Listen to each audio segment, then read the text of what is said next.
We will start in about 30 seconds. I'm watching my watch.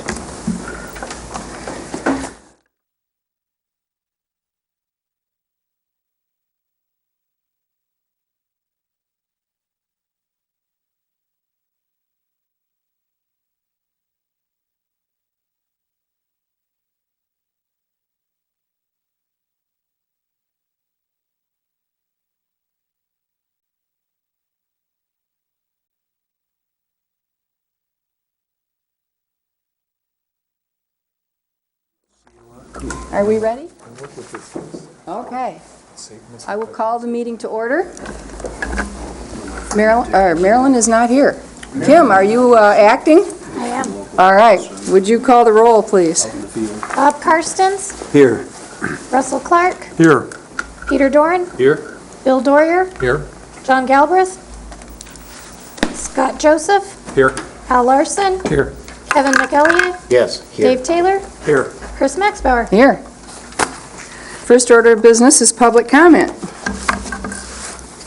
Seeing none, we'll move on to special orders of business presentation. Commissioner Clark. Thank you.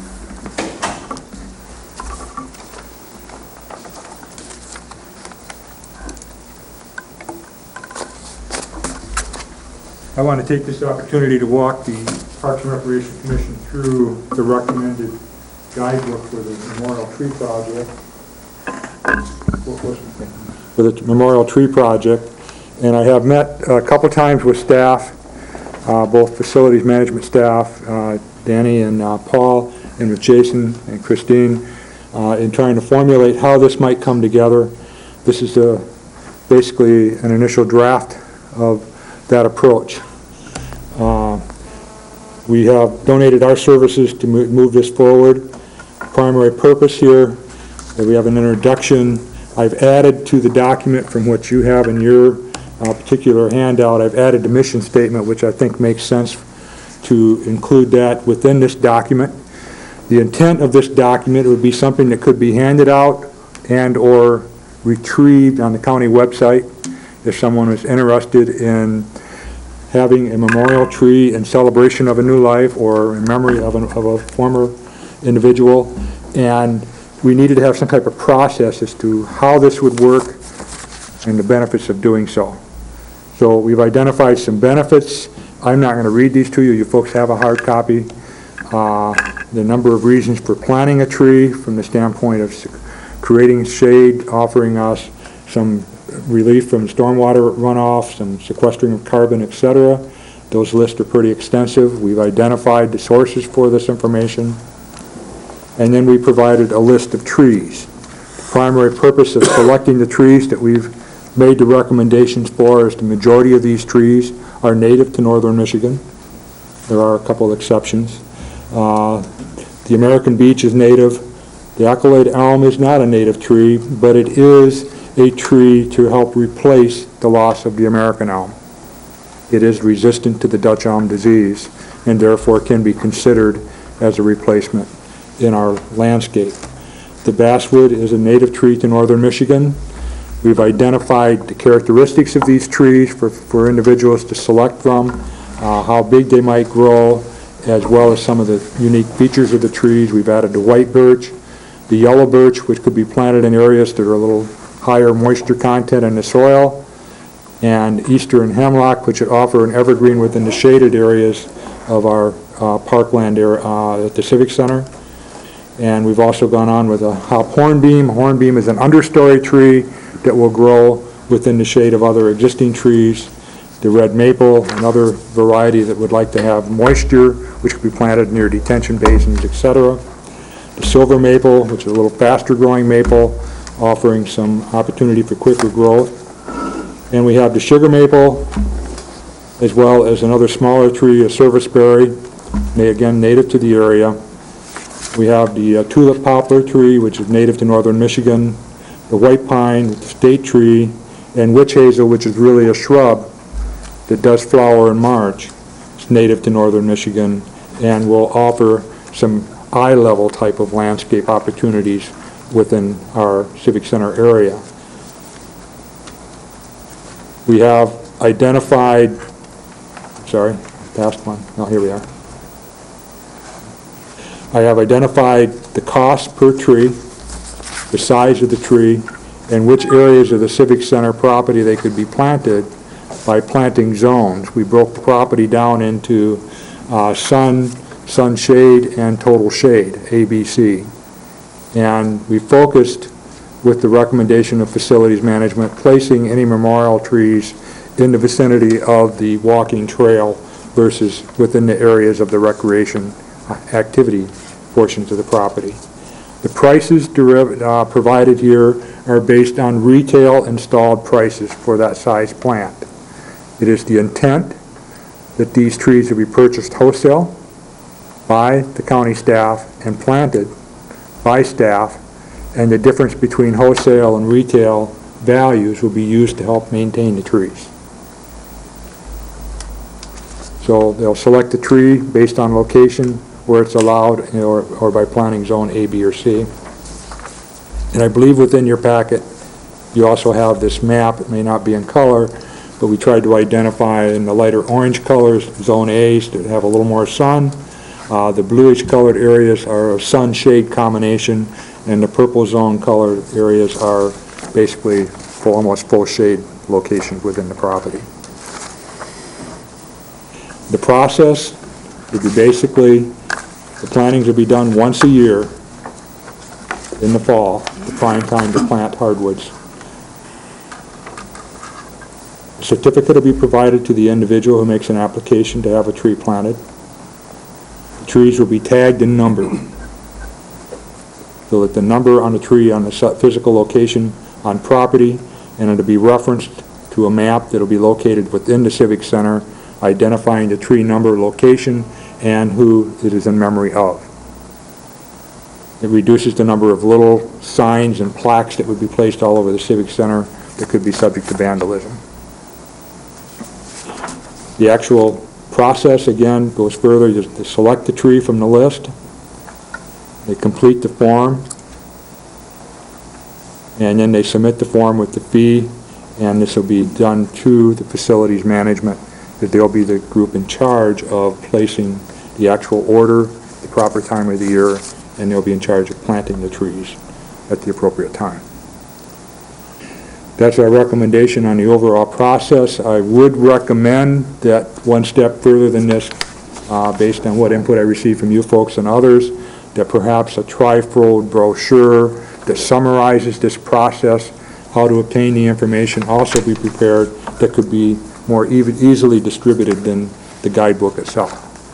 But my hope would be that this would be something that could be put up on the county website, and that this could apply to other parks besides the Civic Center.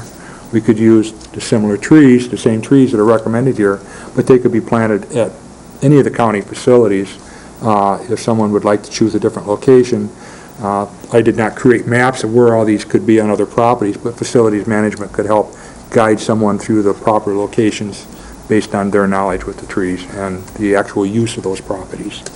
I could envision at T-Base, for instance, a series of trees being planted along the entrance drive between the parking lots and the roadway going back in there for future generations to create a canopy over that entry without providing any issues for the activities on that property. So there, within most of our parks, there are opportunities to plant more trees for the future. I'll be happy to try and answer any questions you may have regarding this proposal. Yes, sir. Russ, what's your feeling for, within the Civic Center grounds itself, what capacity do we have for more trees? Is there... There is a lot of capacity, because we are losing, based on the large oaks that are on the property, we're losing about 8 or 9 a year, according to Paul. Wow. And if we're losing that many, we should be planting at least 3 to 4 times that many. 3 to 4 times that many? That's right. That's a lot. It is. And, you know, by using the various choices we have for understory, sunshade combinations, they don't all have to be the same type of tree. Sure. And to create more diversity for the long-term aesthetics of the park. We've been talking about this project for a few months. Have you had conversations with funeral homes or some of the other No, potential marketing? I have not, no. I just focused on putting this together. Great. I'm sorry, go ahead, Commissioner Doran.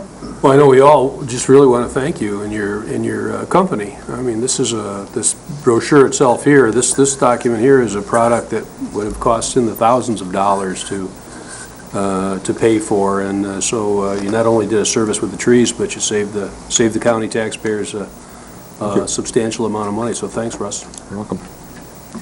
And I just wanted to mention that I have been in contact with some funeral directors, and they have been more than receptive to moving forward with this project. And for our new commissioners, Commissioner Doyer and Commissioner Joseph, this idea stemmed from Paul Johnson.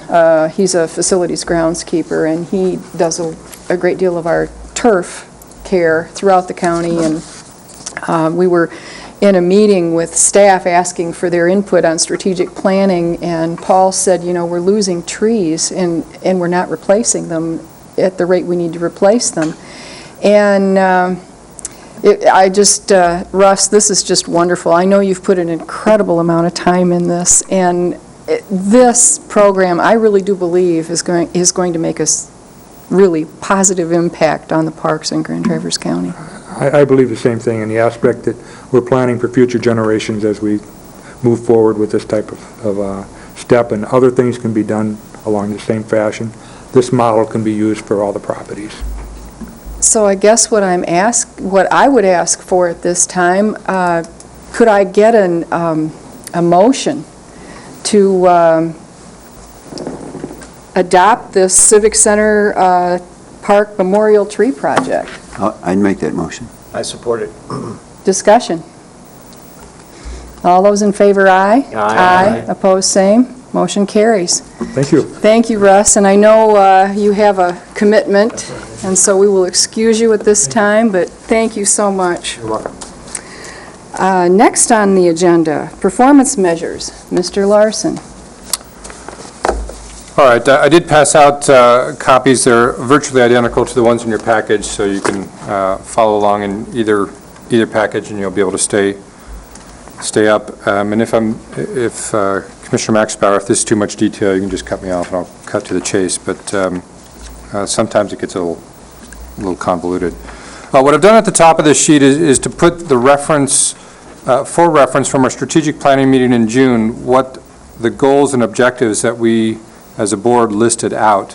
The intent being that there's no reason to track numbers that don't contribute to our ability to achieve the stated goals and objectives of the Commission and the Parks Department.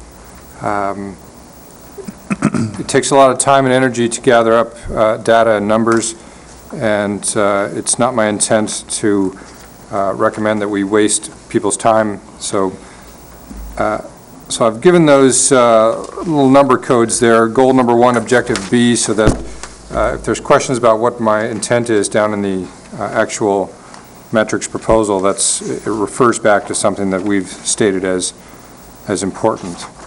Then underneath the reference section there, the purposes of performance metrics, I put that down when I wasn't going to be here last month.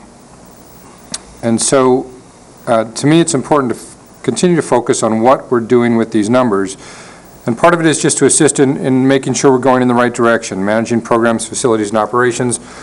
Part of it is to give Jason clear guidance on what it is we want him to do, and then also to provide criteria against which to evaluate his performance. And the third thing is that by the questions that we as a commission ask, we are highlighting the things that we feel are important, and tracking these numbers can provide emphasis to those areas which we want to see attention paid. And so what I've done is then build 3 different levels of tracking. The first one I call a minimalist package, which there isn't a lot of numbers there.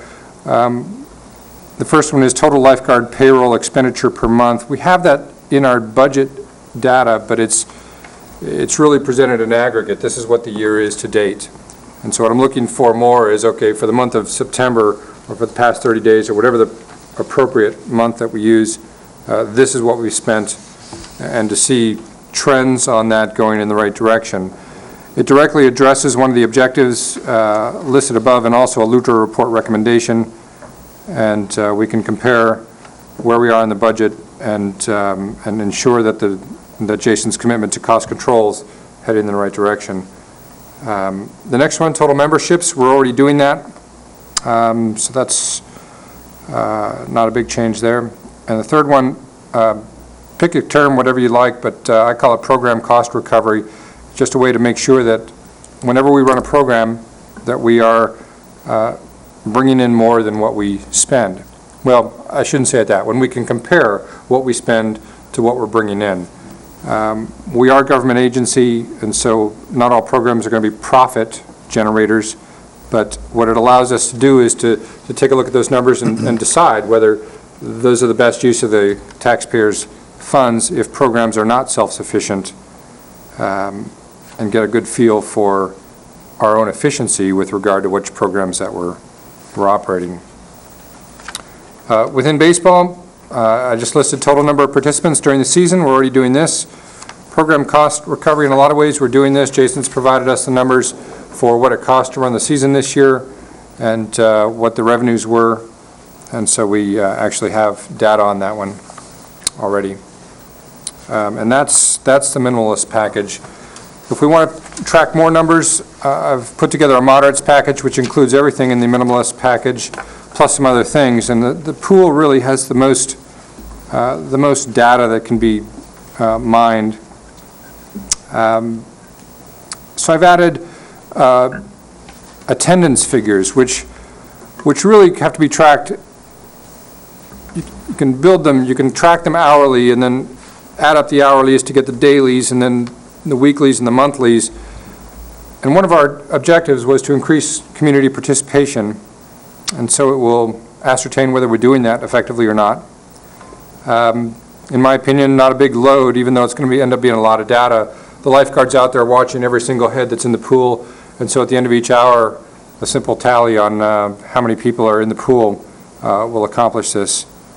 It will also help us to figure out if there are lap swim times that nobody's using and quantify those types of things, not just on lap swim times, but for instance, certain weeks of the year of spring break, incredibly busy time periods, or maybe holidays are dead. We can set our staffing based on patterns that will develop over time.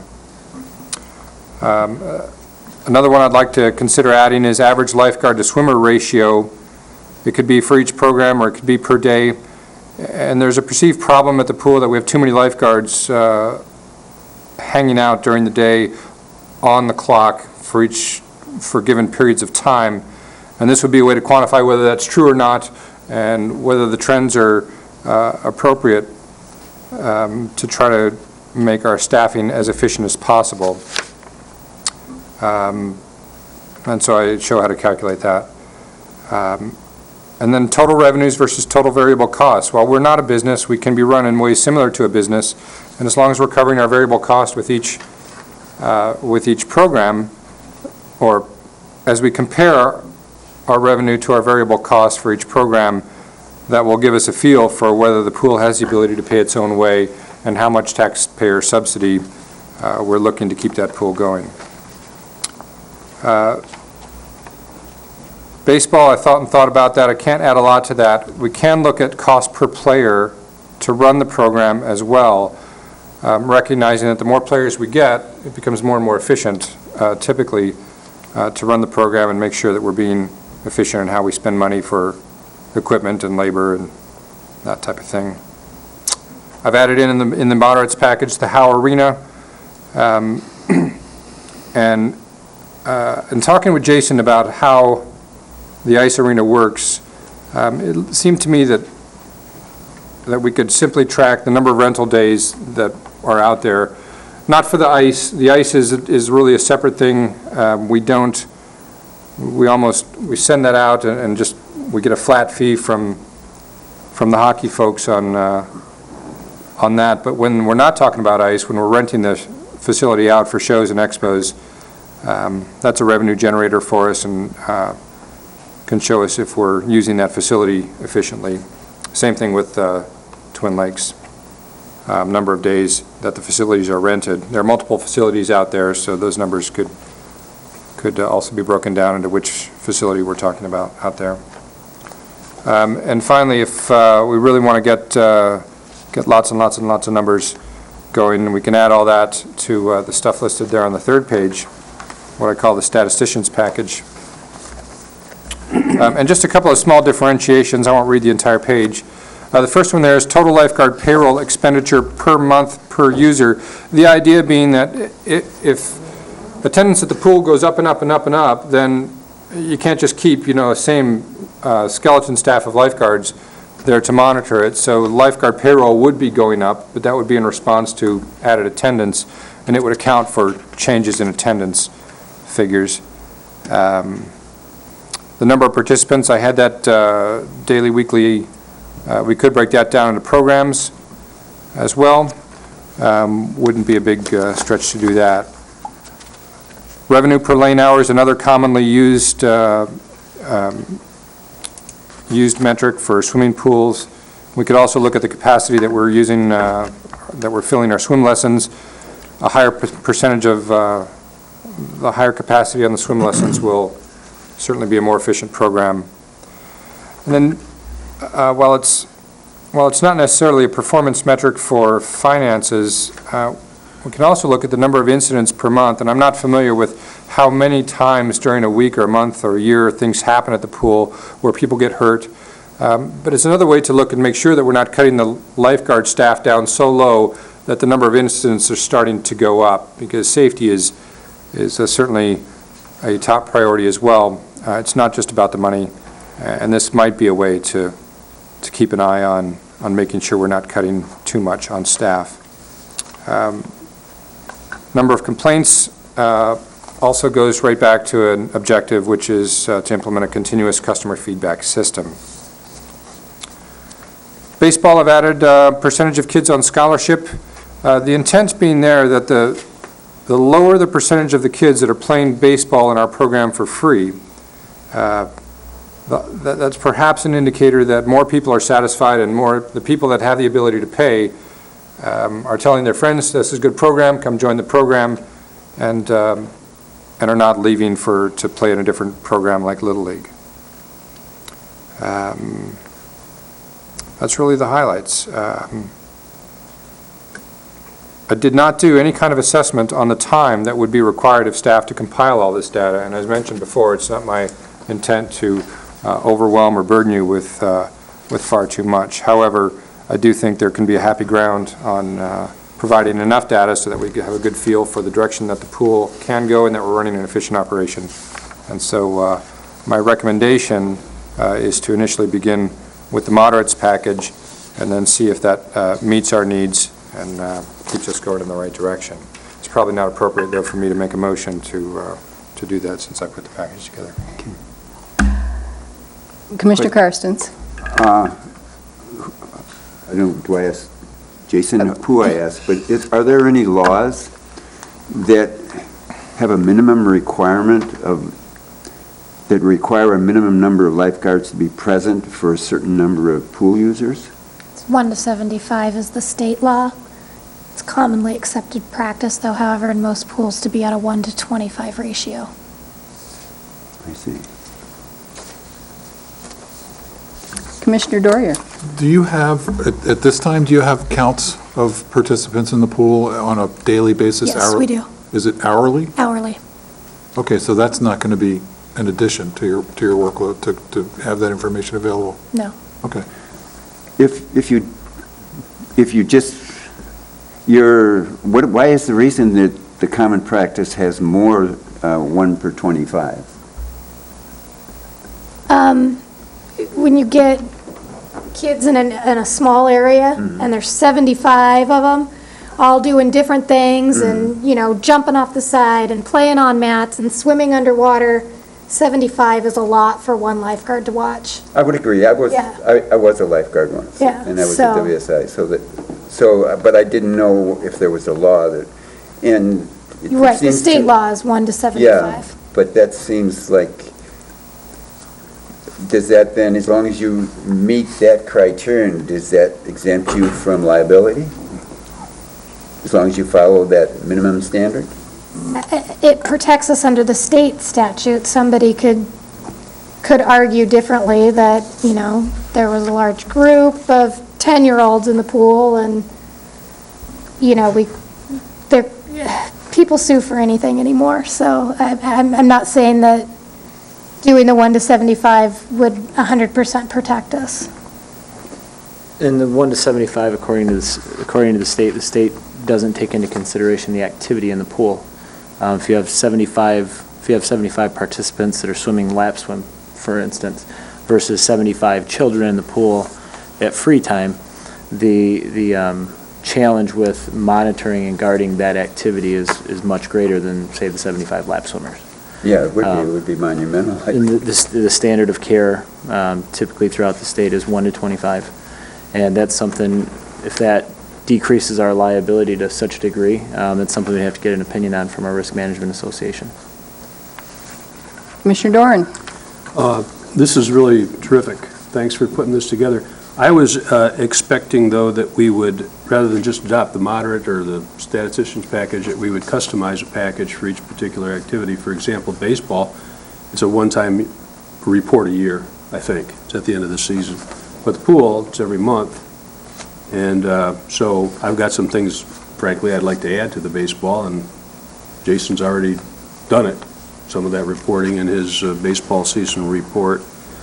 But I would be happy with the moderate and the statisticians for the moderate, or moderate, is it? Yeah, moderate for the pool, but the baseball I'd like a little bit more there, and perhaps we should continue to customize it as we go along, as we see more opportunities for getting data that we think is important to evaluate the use of the safety of the program and the use of the taxpayers' money. Would you like to make that in a form of a motion? Sure, I will. Well, first I'd like staff input.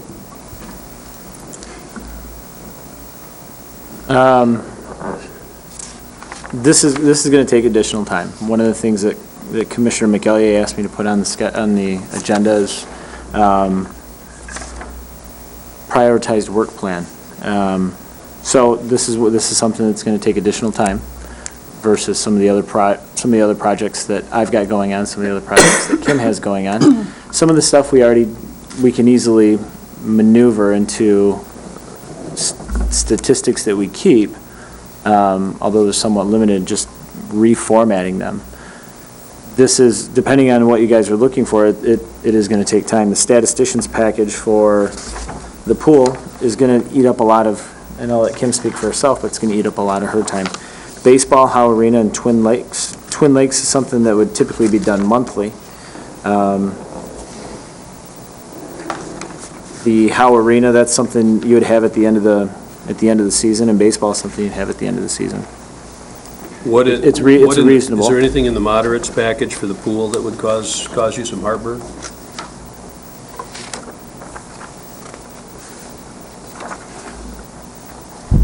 Can we come back to that? He's got a question. Can we come back to that? So that, through that. Commissioner Karstens? Yes. How old is that pool? How long has it been operating? 40 years. And in those 40 years, how many years has it not operated in the reds, so to speak?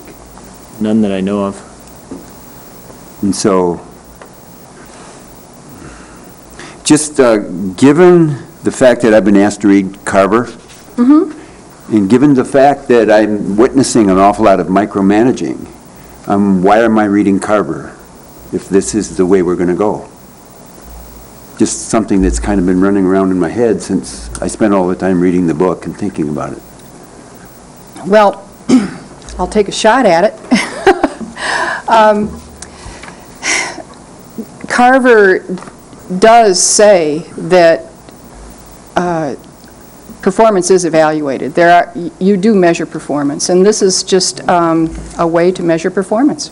Right, but he says it should be used, I watched the disc as well, and he emphasized that it is a system, and it should be used as a system. And he says people can pick and choose parts of it if they want, but then they're not really doing what he is advocating.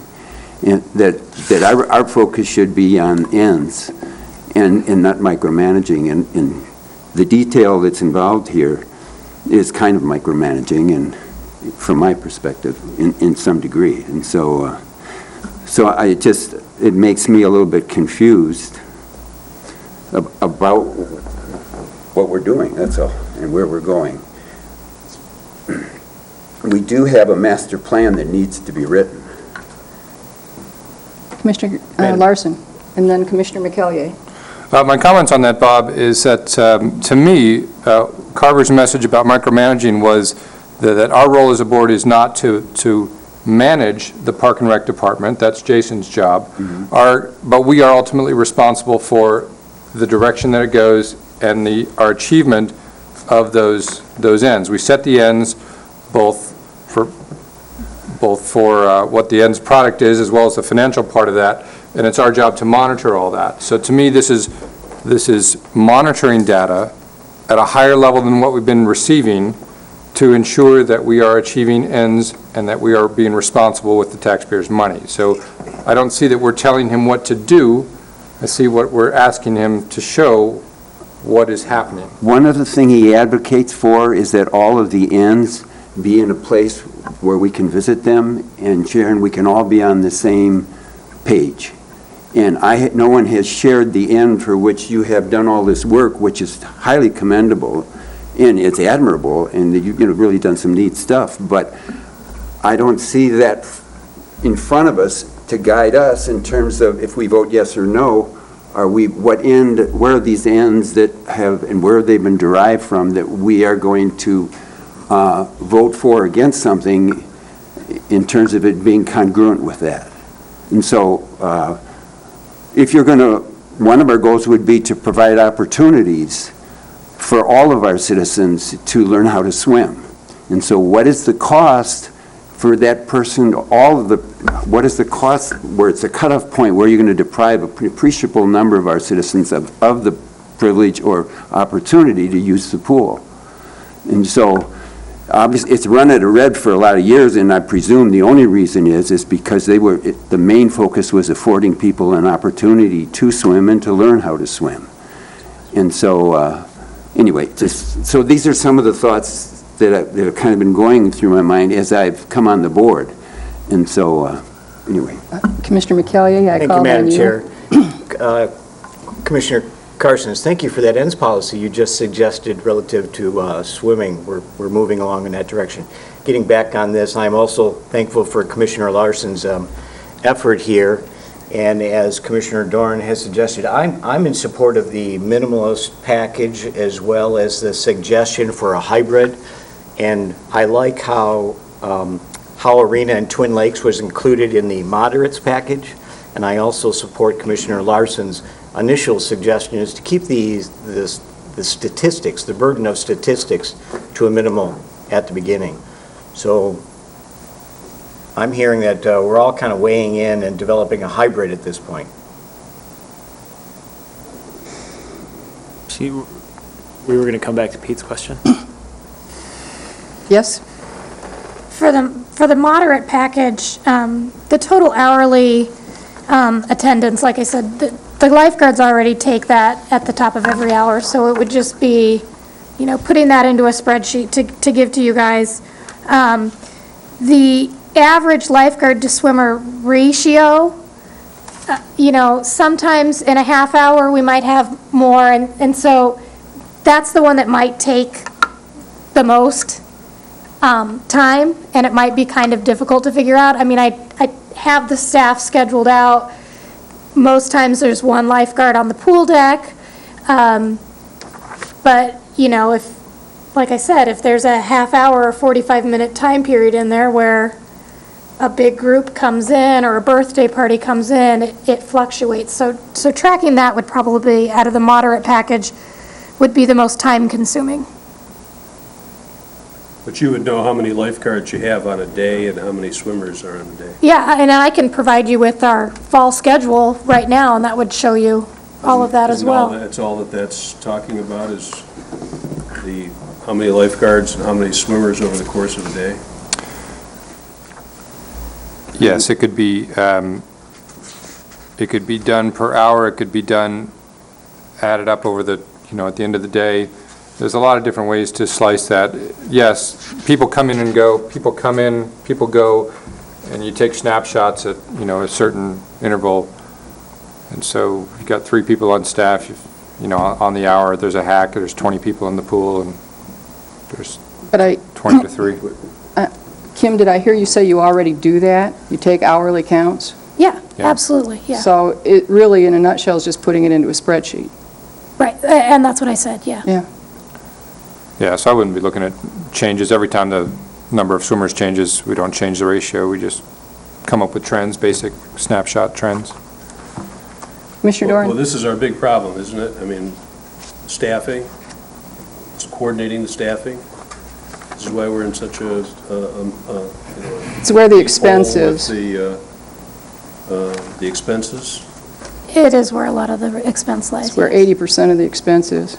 So that might be, I mean, even if it's a little extra effort, that might be something that, would this information help us, Al, in help staff in coming up with a better scheduling? Two things from my point of view on that one. The first answer is yes, I think so, in that I don't have a strong feeling that Jason and Kim are focused enough on controlling the costs of labor. And so this would start to, I guess, force that, at least, and if it's just a communication issue, then at least the communication starts to happen, and we as a board can say, okay, yes, they're doing the best they can, and this is happening. And because they're tracking it, then they're going to look at that. Now, I agree also with Bob in that this is not ENDS policy. This is just monitoring data, and there is no ENDS policy against which, we're setting a standard to say, well, you have to keep the lifeguard to swimmer ratio below 3.4. We're not saying that yet, but we as a board are moving towards setting ENDS policy, which, starts out big, and then as it gets down towards the pool, would probably get smaller at several levels. So does this solve a problem? Initially, no, it doesn't solve anything. It's just tracking data by which to set a baseline to begin to set appropriate ENDS policy to try to help the pool be as successful as possible so we don't get it taken away from the community because of budget issues. And tracking data is a good thing, because that's what we need to set an end, a goal. So, or not an end, I mean, not a goal, but an end. Commissioner Galbraith? Yeah, I guess I've got a couple things, and again, although it's already been said, I do appreciate the time, effort that has gone into the performance measures. I'm a huge advocate of performance measures. But when I take a step back and I look at where our issues lie, it's within the basic infrastructure of the organization. We've got a park director that is running a baseball program that's neither effective nor efficient. So I think from an organizational standpoint, we need to define staffing. We need to define our area of concentration, whether it be the pool, whether it be programming, things of that nature, and develop an organizational chart that will help us accomplish those goals. Well, I'm not sure I agree that your assessment that the baseball program was not effective, efficient, perhaps not best use of Jason's time in our department. Yes, we would have to set a vision for whether we're going to run programs or not and how we're going to staff that appropriately. I agree. I'm not sure. Okay, I understand what you're saying. How would you change the metrics in order to facilitate that? Or are you saying that this is premature until the staffing is? Yeah, I think it's a little premature, is my opinion, until we actually have a firm focus on where we're going. I feel like we're kind of, chasing our tail in a roundabout way of saying it.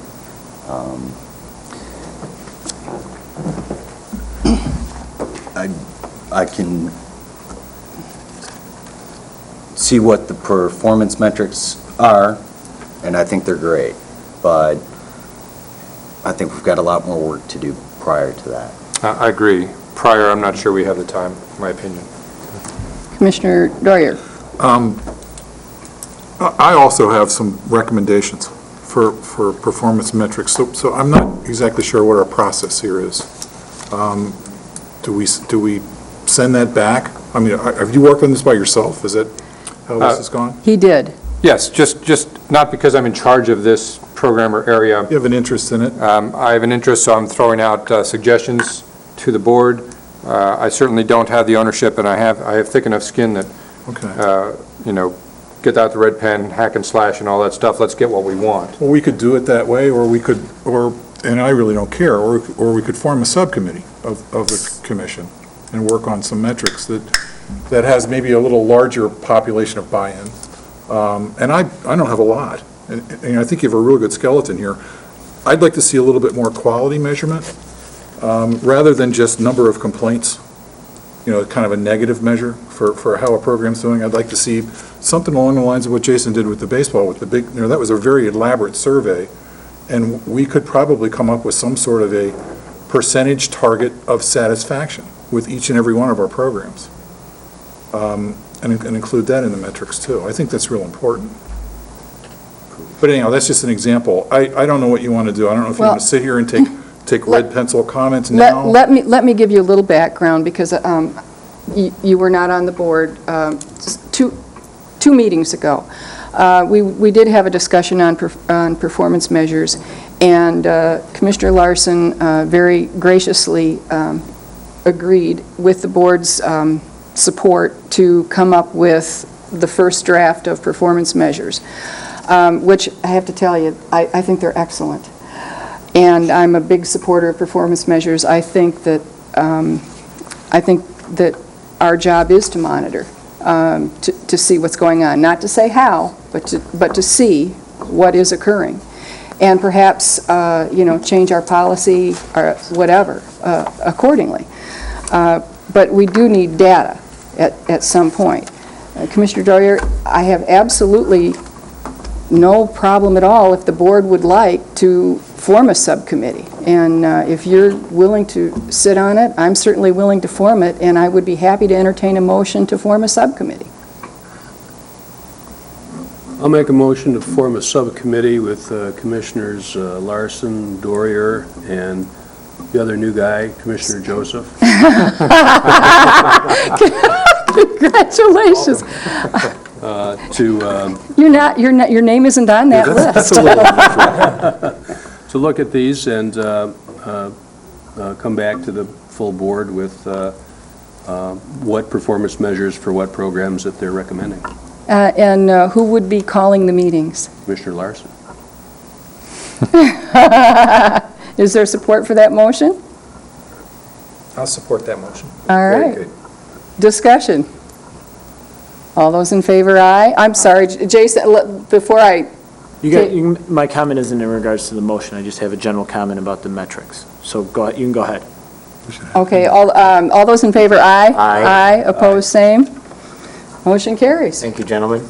And I will get some of my comments to some of the committee members as to And please, just for their consideration. Well, I would ask that we all send our comments to staff, and then staff can distribute them in the form of an agenda for the meeting, because it is an open meeting, and, those items should be posted. All right.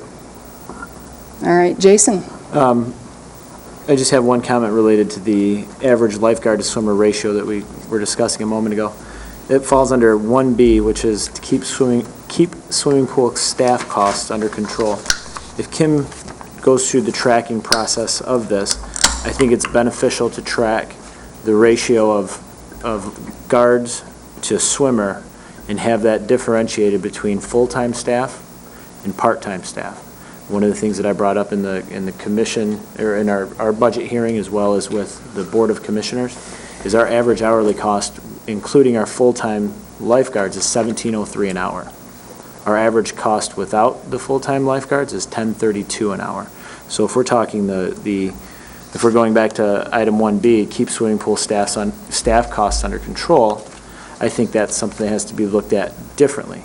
because the contract associated with our 2 full-time lifeguards, this commission has no control of, nor do I as director. Okay.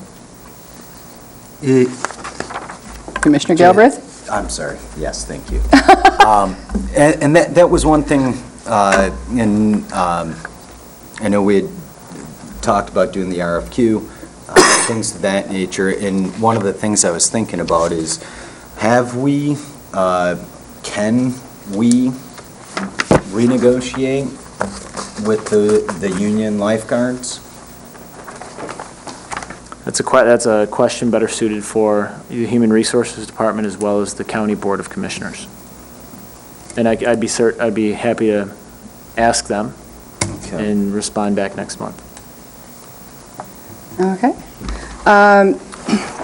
Before we get to action on the consent calendar, we do not have a place for this on our agenda, but it is in our board rules that we can add items to the agenda if there is a vote in the affirmative. So at this time, are there any additions to the agenda?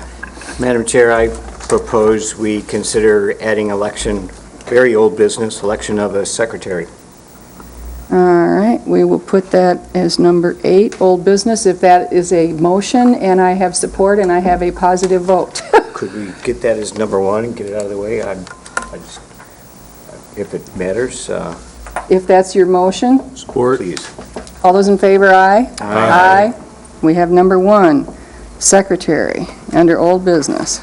Now, while we're still amending the agenda, I believe we need a correction. If staff could assist me with this.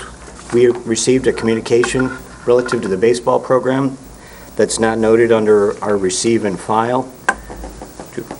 I believe we'll have to amend the agenda if that needs to be included. I can't quote the sender of the email. Yes, This is, Marilyn and I talked about this in the office. We haven't received any, I don't know what letter you're talking about. Neither did. we received an email, Jason, actually Dennis Aloya received it, and he sent it out, and I'm pretty sure he sent a copy to you. Regarding? Regarding a complaint on the baseball program, and he told the sender that it would be addressed at the Parks Commission meeting. I don't recall receiving an email from Dennis in regards to this. Yeah, I got it from you. I sent it to the new commissioners, Bill Doyer and Scott Joseph. I'm pretty sent it to sure. all? Oh, and I sent it to all of you. Yeah, I can't imagine Dennis sending me an email and not sending it to you, Jason. But I'm sorry. If there was something, if we had received it, I mean, there's a chance that we overlooked it, but something like that was directed to come to this commission would have certainly come to this commission. So I haven't And seen thank this, you. and that's why I it wasn't didn't see- included. Thank you. Madam Chair, perhaps we'll still be administratively correct if we include it on the consent calendar at the next meeting, if there's an issue here today. I think I can I make certainly sure that Dennis sends you a copy, Jason. that'd be great. Do you have any idea of the date of that? Not off the top of my head, I sure don't. I'm sorry. Shortly after the last meeting. Yeah. It was just a couple of days after. Yeah, if I see an email like that, I certainly present it here. I haven't seen that letter. This caught me by surprise, in fact. I'm sorry. So, No. I was sure that I saw you on there, but I could be wrong. Okay, I think we're done amending agenda. I believe we are. Now, for action on the consent calendar. Kim, do you want to read it, or shall I? I can do it. All right. The purpose of the consent calendar is to expedite business by grouping non-controversial items to be dealt with by one commission motion without discussion.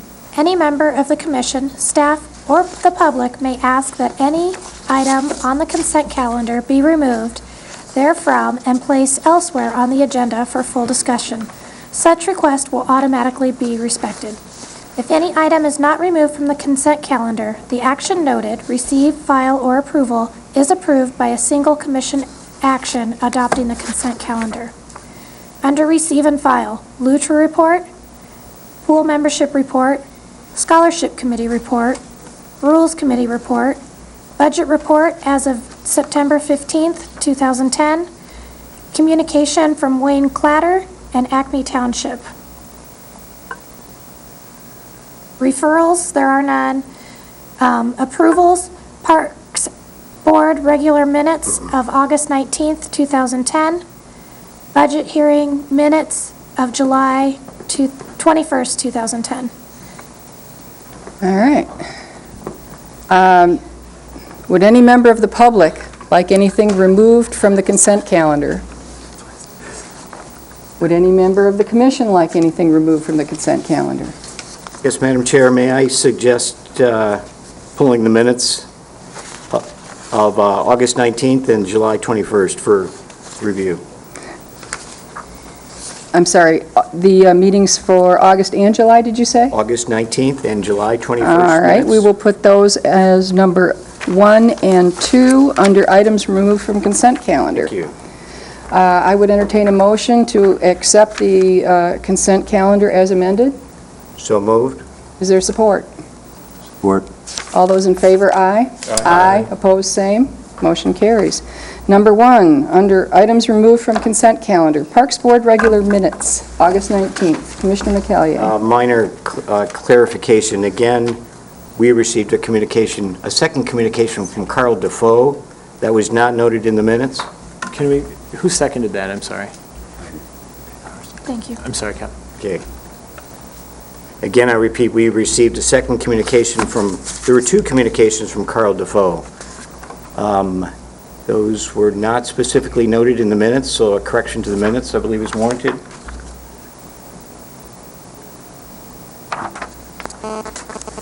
Anything else under August 19th? Briefly, then I'll state, I have a note that I would like the minutes corrected, stating that there is, at H1 in the minutes, there was discussion about earlier commission directives to determine the actual parking lot cost, period.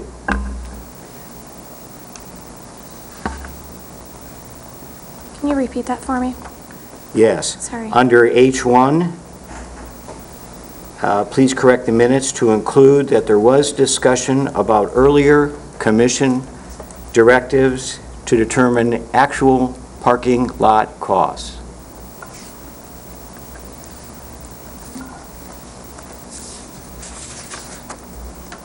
That's all I have for the corrections. All right, in that case, I would entertain a motion to receive and file, to approve the minutes of the August 19th board meeting. I move to approve the corrected minutes as presented. Is there support? Support? Discussion? All those in favor, aye. Aye. Opposed, same. Motion carries. The budget hearing minutes of July 21st. Commissioner McCallier. All right, Madam Chair. I've got one on this if you don't catch it. Very good. Let me read from my notes. For the record, there's no audio or video documentation here, so it's up to the consensus of the group. I can't verify. But for example, page 67, item V1A of our packet, I recall that there was a discussion that the budget is not, in fact, balanced, but actually requires subsidy from fund balance.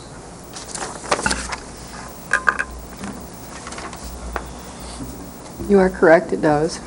Let me read on, and then Kim will let me know if she needs further clarification.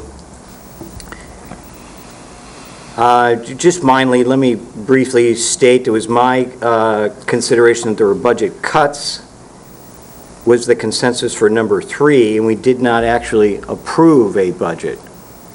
And I think I have one, and that's it. I'm thinking there are other motions, but there were no actual evidence, audio or video recordings, so I'm looking for consensus from those attending. The only thing I would add is under the motion by McCallier, seconded by Taylor, to approve scenario 3. Actually, it was to recommend scenario 3. That was not approved unanimously. I voted no.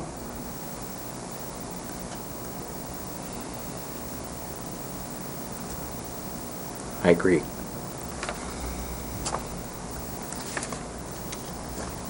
So with those corrections, I would entertain a motion to approve the minutes of July 21st. I'll move that. Is there support? Support. All those in favor, aye? Aye. Opposed, same. Motion carries. Jason? I just have a question I want to clarify Sure. with Commissioner McEllier. Sure. You mentioned that in the email you sent, there was an impression that we were considering 4 scenarios of budget cuts and consensus was number 3 for cuts. And I wanted to understand that question a little bit more. I guess what was, you mentioned there, you may not have approved the entire budget with scenario 3? First of all, we're correcting the minutes right now. Thank you for mentioning that email, because that will be helpful for Kim to make these notes. So, and your question to me is what our understand? Repeat the question, please. I'm looking for, I guess, for some clarification on your question. Your email mentions, it was my impression that we were considering 4 scenarios of budget cuts, and consensus was number 3 for cuts. I don't recall actually approving the rest of the budget. And I'm questioning that because scenario 3 was an all-inclusive budget. Each of the different scenarios was its own individualized budget. So by approving or recommending scenario 3, that was the recommendation for that third entire budget. And so I'm curious what, and I want to clarify this, that you mentioned approving the rest of the budget. That was the entire 208 fund budget that you guys approved with the recommendation for scenario 3. What I'm hearing you say is your intent was to have us approve the full budget, not just the cut in scenario 3. Scenario 3 had a variety of cuts in it, but it Yeah. also had the entire rest of the budget was I part of can that. live with that. I'm just stating, if that's what your intent was, maybe I wasn't clear on it. But so be it, we're correcting the minutes. Okay. Okay. All right. Moving on to old business. Number 1, the secretary. Commissioner McEllier, you asked this be added to the agenda? Yes. Quite simply, at our January meeting, we never elected a secretary, and here it is September, and we're still without a secretary. So we'll have to open the floor to nominations. I nominate Kevin McEllier and move that the nominations be closed and the unanimous ballot be cast for him for secretary. I second. Discussion? Well, I guess there isn't any. All those in favor, aye. Aye. Congratulations, Secretary Thank you for that vote of McEllier. confidence. I appreciate it. Very good.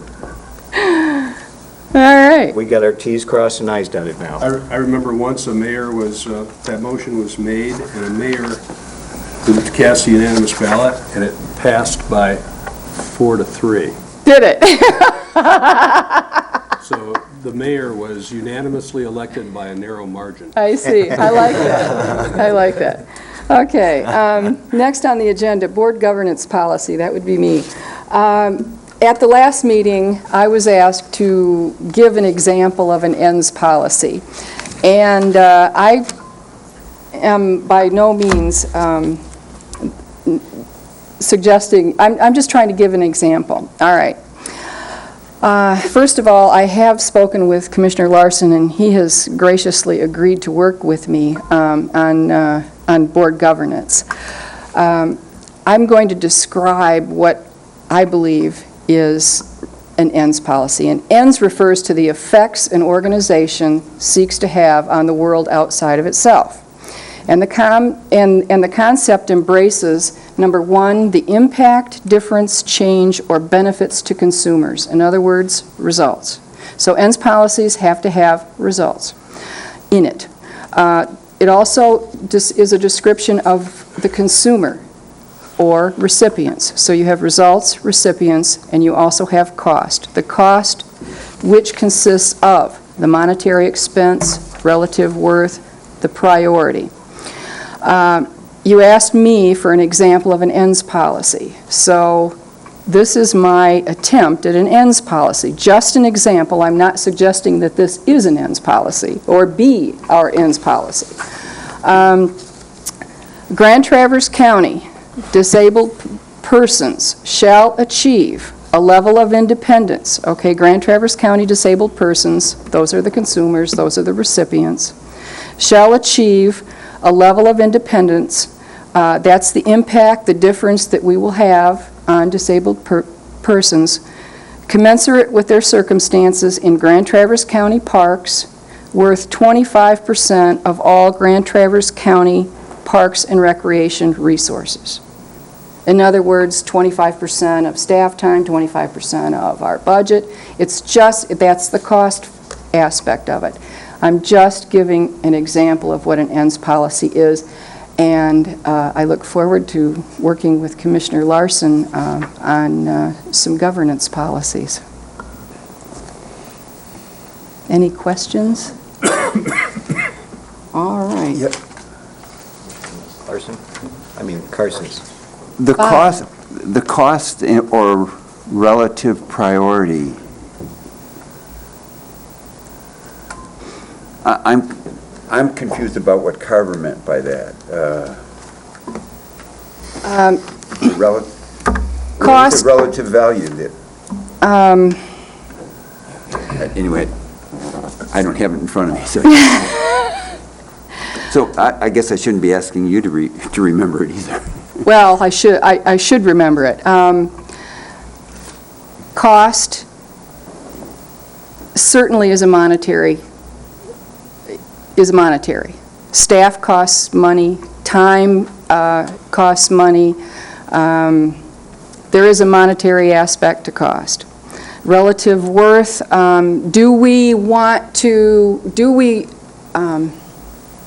we benefiting 50% of the residents in Grand Traverse County or only 10%? What is that 10% worth? I mean, it may be worth a whole lot to the Parks Commission. It may be worth an incredible amount to residents of Grand Traverse County to protect or prioritize that 10%. Am I explaining it at all? Well, that's the way I understood by relative worth. Yes.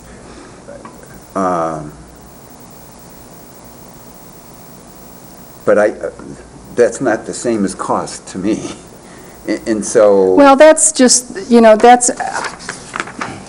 So that's my problem of understanding this point. You know what I mean? Both of them, your product has tremendous Would you amount like of to value. join Commissioner Larson and myself working on policies, on board governance? I think you'd be wonderful. I agree. Hello? I'd be willing to give it a try, yeah. Thank you. All right. Moving on. Item number 2, pool RFQ. Within your packet, I've presented an RFQ that borrowed heavily from the City of Redmond's RFQ, and thank you, Commissioner Maxwell, for passing that along. I put this in the packet with the intent to have some opinions from both County Administrator Dennis Savoya as well as Dean Bott, the County Finance Director. I have had an opportunity to hear back from Dean Bott, and he had a minor question in regards to it, and I've yet to hear from Dennis Savoya. I wanted to utilize this opportunity to take input from the commission in regards to the RFQ, and I guess take your thoughts, and if you see glaring challenges with this, I'd be happy to tweak it, change it in order for a quality product that meets your specifications to go out. And if you like this document, by all means, I'd be happy to take your approval pending Dennis's approval as well, in order for it to ensure it follows county purchasing policy, if we take it to the next step and move into a contract. Jason, thank you for putting this together. But what I would really like to see from this commission is, I would like to see several commissioners sit down and really take a look at the RFQ. I'd like to see more of a business plan requested than what is in the RFQ. I would like to see the RFQ tailored toward LUTRA, towards what Mr. Rowland has recommended for the pool. There are some other things that, I've thought of, but they don't come to mind at this particular moment. I really believe that this is an extremely important an extremely important document, and it should not be rushed. I'm not suggesting, that we are going to immediately go out and put an RFQ out there, but we may have to. I don't know at this particular point in time. Now, I will tell you that the county budget, as it is proposed at this particular point in time, the county will continue to operate Easling Pool. What happens 6 months from now, I don't know. We just don't know. In any event, I really do believe, since the pool is such an expense to the county, I think we need to take the time necessary to review the RFQ and do it correctly. Commissioner Doran? Well, I'm glad to hear that we don't have to take action on this this evening. No. Was the decision made, I was not at the budget meeting, was the decision made, I guess, tentatively to privatize Easling Pool? No. No. No. No, it was not. I didn't see anything in the minutes regarding this particular activity. I could have just missed it, but... It's in the budget hearing minutes, and correct, we're just testing the waters. Well, I think that you've got to, I think that we have to be careful with the lives that we're upsetting. I mean, how many, if we were to privatize a pool, how many full and part-time people would we have to lay off? Please, do not use the word privatize, because that's not what this is about. Okay, this says that the manager hires all the employees, right? First of all, privatizing a facility is selling it. We're not, we don't privatize Howe Arena. We don't privatize T-Base Soccer. We are not privatizing the pool. Okay, to have an outside this outside manager, if one were to be hired, they would be the employer of all the lifeguards. Correct. And all this pool. Correct. Yes. So, how many people would that result in a layoff in? 35 to 40, And how many are full and how many part-time? 3 full-time, including myself. Okay. So, I mean, this has got to be, we really are treading in a territory here where we are imposing in other people's lives, all those employees' lives, to a very great degree. And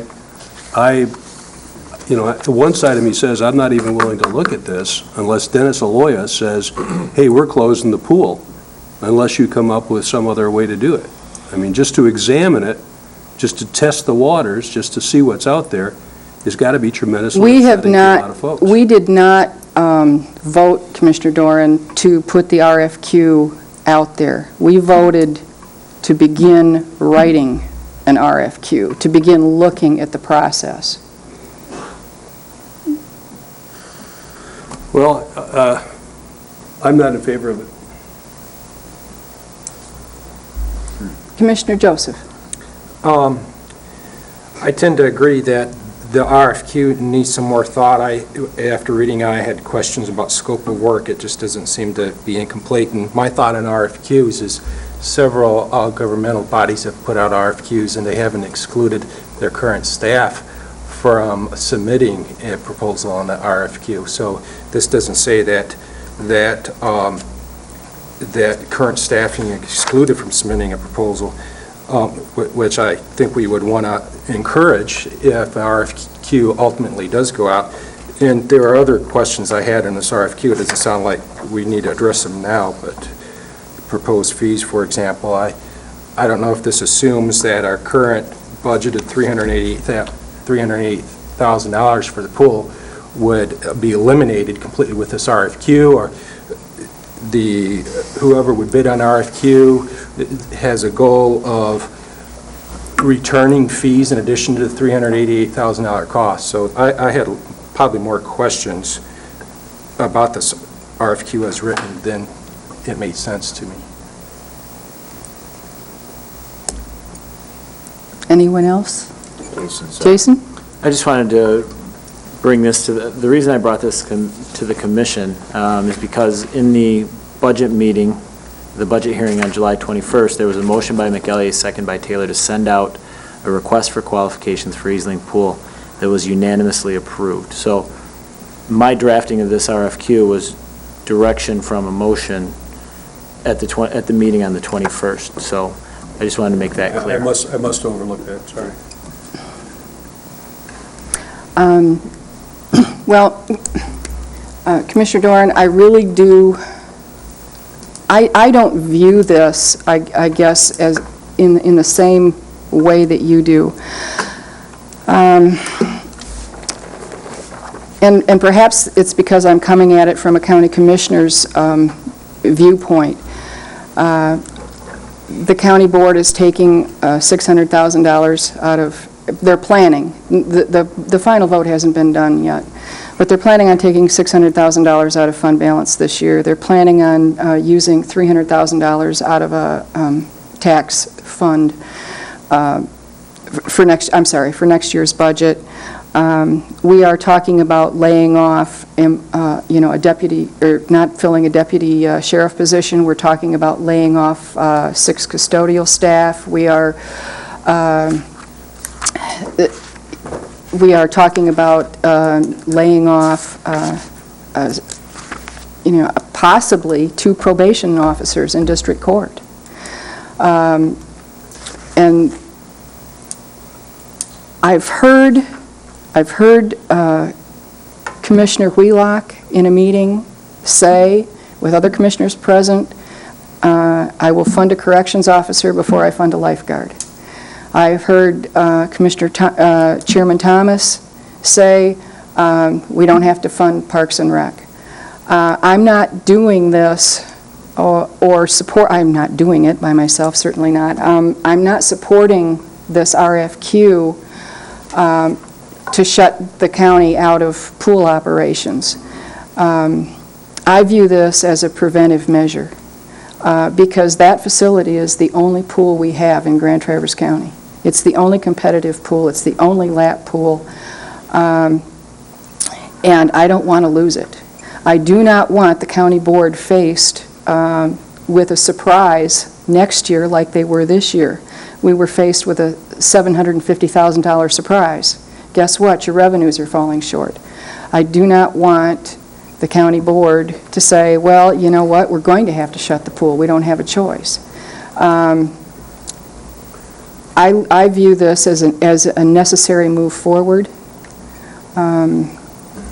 Commissioner Dwyer. I just want to clarify, because I'm brand new to this. So from the motion that you just referenced, the decision has been made by this body to send this RFQ out, is that correct? That's the way it's written in the minutes, and I didn't. Well, that's what I'm asking. And I didn't catch that. I did not hear the motion that way at the meeting. I heard it was to write an RFQ. Well, all right, then my next question is, if this thing goes out, have we made any decisions about what we're going to be looking at? What is our criteria for a decision? And that's why I would like to have commissioners, a small subcommittee group, sit down and take a look at just that. Well, I'm not, I'm just asking where we are. And it doesn't sound to me like it's real clear where we are with this whole issue. Just initially, I don't think it's a real good time to be sending out an RFQ for this type of a thing. I'm not sure that but I wasn't part of the discussions or the vote that led up to it. So, again, back to my question, where are we with this? Have we voted to send it out, or do we need to re-clarify that? I think we need to re-clarify it. I don't recall that the motion was to send it out. I recall that the motion was to write it. Commissioner McElliey? Correct, and that's where I want to weigh in a couple of key points. The minutes don't reflect what the discussion was relative to that, but it was my understanding that it was to start the process to considering an RFQ. And I heard you say that it was a way, simply said, to look at this from a different angle. We're having some challenges. Sure, we don't want to give it up, but we're trying to be creative and come back at it in different angles.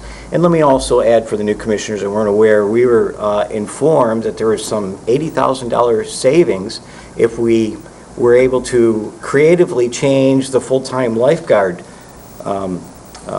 costs that we're doing. And Lutra had recommended those savings, but then we quickly discovered some obstacles. So at the budget hearing, it was consensus, and that's why I moved, and it passed, to look at the RFQ process from another angle.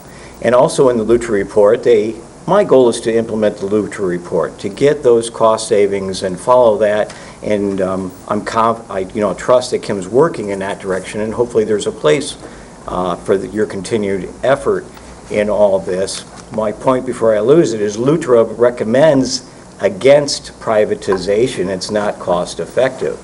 So my intent is to implement the Lutra initiatives, and creatively we're looking at it, coming at it from a different angle in creation of an RFQ. So I'm in agreement of supporting us sending this to a committee for further study.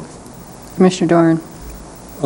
Could I make a motion that can then be followed by a motion maybe to refer to committee? But I'd like to make a motion to rescind the action at the July 21st meeting authorizing the sending out of a request for qualifications for Eastland Pool.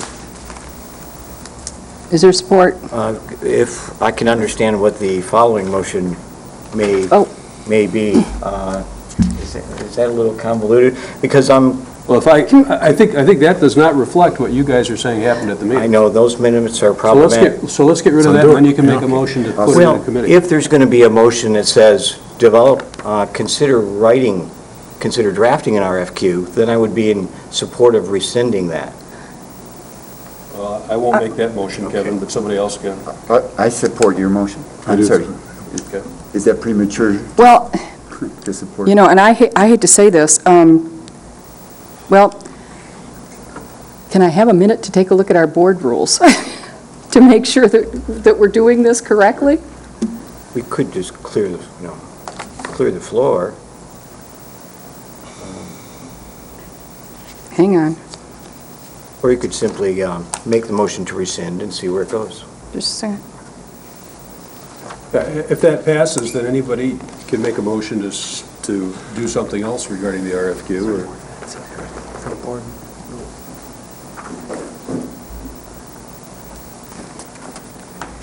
I'm not seeing anything in there, so okay, we have a motion, and we have support. Discussion. All those in favor, aye. Aye. Opposed, same. No. Aye. Repeat that, please. I'm going to do,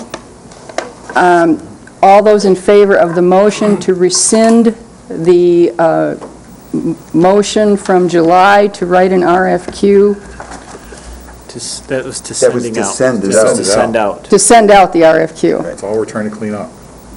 Okay. Wait a minute, we're rescinding a motion. Right. Okay. Would it, and the just as motion a reads, yeah. idea, is it possible just to make a motion to not send out the RFQ? That wasn't the motion on the floor. Okay. Okay. Roll call, please. Karstens, Yes. Doran, Yes. Dorier, Yes? Galbraith, Yes. Joseph, No. Larson, No. McGillier, No. Taylor, No. Max Bauer. No. Motion stands as past July 21st. I would entertain a motion for a subcommittee to take a look at the RFQ. I'd like to make a motion to form a subcommittee to look at revising the RFQ. Is there support?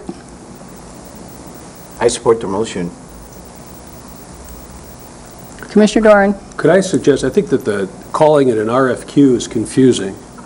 If you're going to make a request for proposals, it should be called a request for proposals. In my experience, a request for qualifications usually is prior to going out for proposals, so you get a limited field that can actually submit the proposals who are qualified to build the bridge or to do that specialized work. I'd also ask the committee to consider, as was done when the wastewater treatment plant was, I don't know what to call it now, the management was turned over to a private company, that private company in their contract was obligated to offer jobs. They didn't have to hire anybody, but they were obligated to offer jobs to existing employees.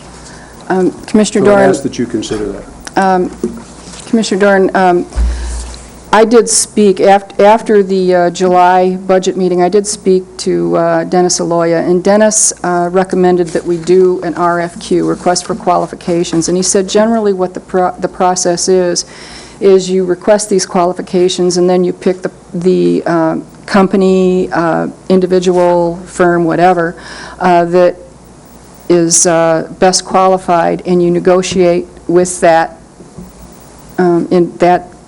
person who's the best qualified. And if you can't reach an agreement, then you go on to the next one. That's as he explained it to me, which is why he's recommended an RFQ rather than an RFP. Now, I will tell you that when we did have our budget discussions at the county board level regarding the custodial staff, one of the things that we did say is if we are indeed, and we have not made this decision, if we are indeed going to lay off those 6 custodians, can we request in our proposal or our qualifications that county employees, if they are going to hire new individuals, because obviously their work is going to be expanding, can they be given preferential treatment? And he said, yes, that can be included. So whoever is on this subcommittee to go over the RFQ, we certainly can take that into consideration. So. Brief comment, Madam Chair. Hopefully, that's why we didn't go to an RFP. Commissioner Doran, I understand your concern about premature, and that's why that was changed to an RFQ at the budget hearing. We thought that was an initial step rather than the RFP. So I was hearing you say that maybe the RFQ is premature and that's why you wanted to rescind it and call a timeout, but that was considered at the budget hearing, and that's why we went with the RFQ. Okay, do I have any volunteers for a subcommittee? Do I have a motion? I'm kind of losing track here. Oh, yes, I do. Commissioner Galbraith. Yeah. Yeah, I'd like to volunteer. All right. Yeah. Did we vote? Commissioner Joseph? Anyone else? I guess that's where I'm getting confused. I'll do it as well. Kim, do we have a motion We for have a a motion subcommittee? and a first and a second, but it hasn't been voted on. All right. And can we include in the motion that Commissioner Galbraith, Commissioner Joseph, and myself serve on the subcommittee? Commissioner Joseph made the motion. And McEllier seconded. Would you amend your motion to include yourself and Yes. Yes. I'd like to Commissioner amend the motion to Gilbreth and- include all right. stated individuals. discussion? All those in favor, aye. Aye. Opposed, same. Motion carries. All right, we have a subcommittee. Thank you. Next, strategic planning, verbal discussion. Can we go back, just step back? When you created the first subcommittee of the evening, you asked who was going to call the meeting. That helps us out. in I'll call the office. meeting. Fantastic. Thank you. All right, strategic planning. Madam Chair, I could start this off. I asked this to be on the agenda. I'm concerned that our bylaws appear to indicate that this should be considered a special meeting and there's procedures to be followed. And one of those is to have an agenda, items relative to that. So briefly, and members had discussed previously that they had wanted an agenda or understand where we're headed with this. And then I'm interested in staff, some update on where we're headed with that. But I just want to, for the commission's consideration, we've got to follow our bylaws, and I believe, unless I'm to be corrected, this is to be treated as a special meeting and the agenda published. Jason, would you take this opportunity to update Commissioner Doyer and Commissioner Joseph on our strategic plan, where we are? We've been working, Commissioners, we've been working through this strategic plan process for almost 2 years, trying to come up with a mission statement, goals, objectives, and core values related to the Parks and Recreation Commission, Parks and Recreation Department. We're at the point where we've established our mission, and at our last meeting, we tweaked some prior approved goals. And I believe I spoke with both of you about this individually after you came on to the commission. Right now, we had a meeting scheduled last week on Tuesday that we didn't have quorum for, and we had to cancel the meeting. And that was a meeting to essentially to discuss, according to our facilitator who I've been working with, to kind of finalize those goals as well as to move on to working on the objectives to follow up with each of those goals. The last meeting was, as I mentioned, canceled because we did not have quorum at the meeting, and we're waiting to hear back from Paula Segal, our facilitator, as to when she's available to have another session. Commissioner Doran? There's, in scheduling these meetings, I think that there's too great a lapse of time. They send out a Google calendar. I saw it. Noodle. I participated. Doodle. Doodle calendar. There's too great a lapse of time between when that's sent out and when we get notice of the meeting. We can't reserve 6 dates on our calendar and not schedule anything in that interim. So I know that I missed the budget meeting because of that situation. I scheduled something not realizing that it was one of the dates that I had indicated I was available for that. But by the time I got notice of the meeting, that date was gone on my calendar. So if you could try to compress that time, that might help the attendance of a quorum. And Is that getting responses back from us? Is that what's causing the delay? that extended window is because we're not receiving the responses on Doodle. We eventually have to resort to calling typically about 4 commissioners to say, can you make it any of these following dates? So we've tried expanding that window for response time from commissioners in order to get a response. That's the challenge we're having with it. If the commission is willing to, if you would like to say, give us 3 days, we're happy to make that a 3-day window.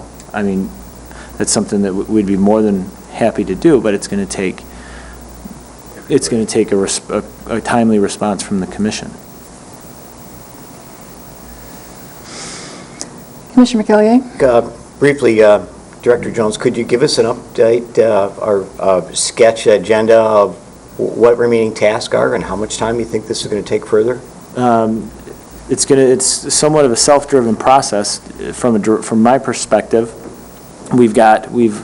This commission approved goals at one of our previous meetings, I believe in June.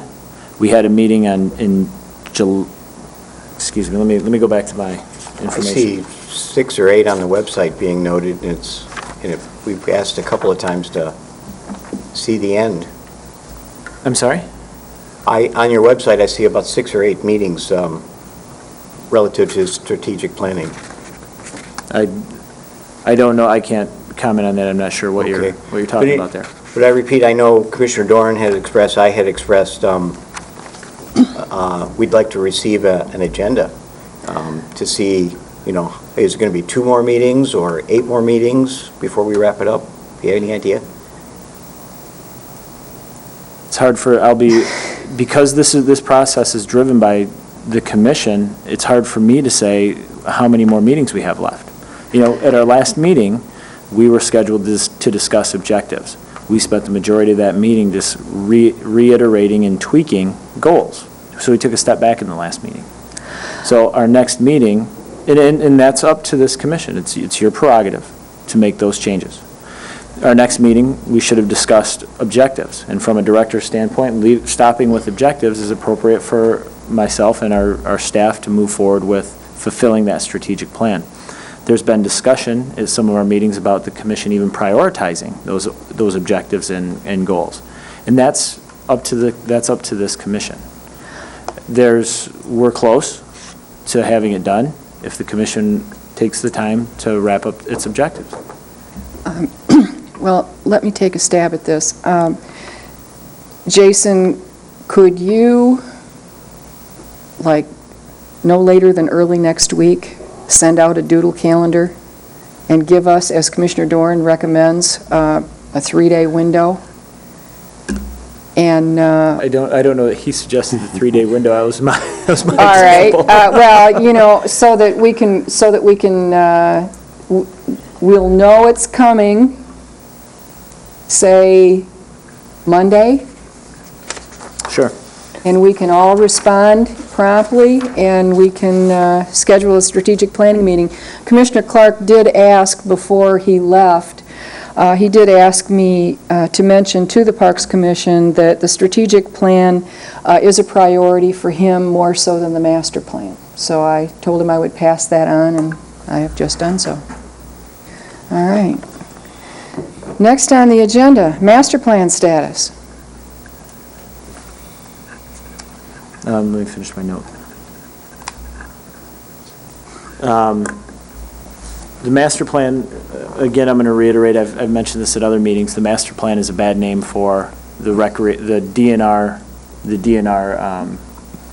It's a 5-year recreation plan, isn't it?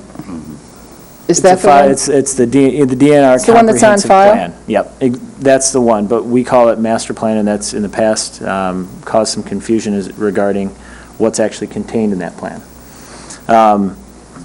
That plan, one of the major end results of that plan is to have a capital improvement plan leading, or a 5-year capital improvement plan for the park system.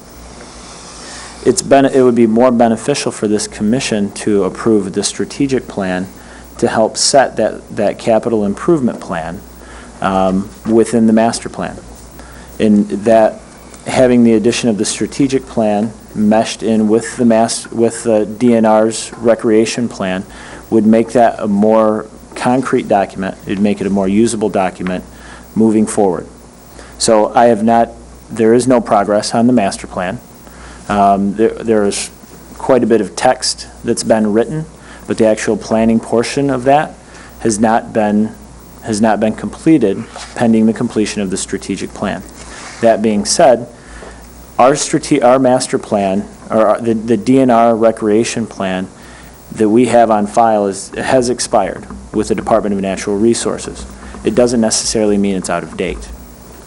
The only caveat of having that, I shouldn't say the major caveat of having that in its up-to-date, non-expired format is to pursue grant funding through the state of Michigan. Mm-hmm. And at this point, we're not pursuing any grant money, or we're not pursuing any grants through the Department of Natural Resources and Environment because I don't know what this commission's looking for. There was some discussion at some of our strategic planning meetings that we build facilities in South County. There was some discussion about purchasing new property because of real estate values. So without direction from this commission, within that strategic plan kind of coincides and should be a precursor to a properly identified DNR recreation plan. When did our master plan expire, Jason? 2008. End of 2008. Okay. Is that a critical piece to grant funding? It's a critical piece to the DNR Trust Fund and Land and Water Conservation Fund. There are other grant funding opportunities that do also use a master plan. Right. So It's important. Somewhat important to expedite. Madam Chair, brief comment then, dovetailing back to the strategic planning and Commissioner Clark's suggestion on priorities. I asked this to be on the agenda because I wanted an update. I was concerned about losing potential for granting mechanisms. Thanks, I appreciate understanding where we're at here. Perhaps when you develop the agenda for strategic planning, we can move any items that would facilitate the master planning process to the top of the agenda for strategic planning. I know, it's a suggestion. I understand strategic planning is a big picture and you can't pull things out, but maybe you may see some cream rides to the top that will allow us to get the master planning process nailed down. And one of the things that's always in the back of my mind is something that Commissioner Clark mentioned, and that is there's some property out by the Vasa Trailhead that is for sale right now.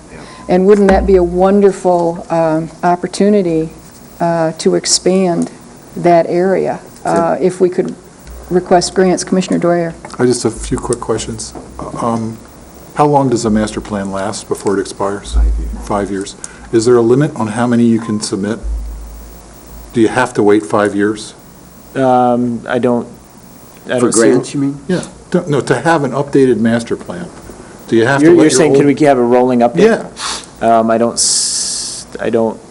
Well, We may The want to, challenge- we the may want challenge- to do a quick update of our existing plan, submit it, have it alive, and then worry about a fancier one Adapting it later Yeah. to the strategic plan? Yeah. Yeah, as it develops. Yeah, that's a good idea. I like that. Unless there's something that prohibits us from doing that, I can't imagine what that would be. the challenge with I will certainly, and I don't know if this would fulfill your request, there's a possibility I can ask if we can have ours reinstated for X amount of time from the DNRE. That's one way to go. Or- You might want to spend a half hour looking at it and see if there's something you want to whip in there real quick before you do that. Okay. All right, Commissioner Doran. Does our plan have to be approved by anybody else before you send it to the DNR? It has to be approved by this board, county commission, and then it has to be approved by then it just is submitted to the Department of Natural Resources. So the county Or DNRE. planning commission doesn't have to take a look at it? They should, I believe they just have to sign off on it. All right. And Commissioner Karstens? Just Okay, all right, my usual confusion. all right. Let's go on. You're rarely confused. Okay, next on the agenda, creation of budget policy. Commissioner McCallier. Yes, I asked, it's time to bring this back to our attention for new commission members. In the June 17th packet I had offered, and you can get that packet online, there are 6 pages, and there's I took the Carver book and took some excerpts so that you could hit the ground running and understand some budget policy concepts, and incorporating the rest of the commission members' statements relative to this topic. I just want to keep it foremost on our mind, and I had hoped that we could start hearing some policies, simple statements. I'll offer one right now that I'd like to see, and this is just rough, that I'd like to see a component of the budget policy that our spending does not exceed our revenues or ratios thereof, a real balance of. Now, let me clarify those, because I see Commissioner Karstens was uncomfortable with that at last time. I'm not saying that there shall be no appropriations, that the expenditures and revenues must be equally balanced. I'm calling about a ratio of balances. Do you need further clarification? But my point here is to start getting some simple statements. And the way to do that, as I had offered, is think about what you do want to see in the budget, or you could simply state a simple sentence on what you don't want to see in the budget, i.e., I don't want to have this department be bankrupt, in debt.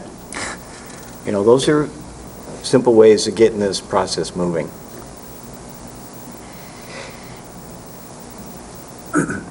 Anyone else?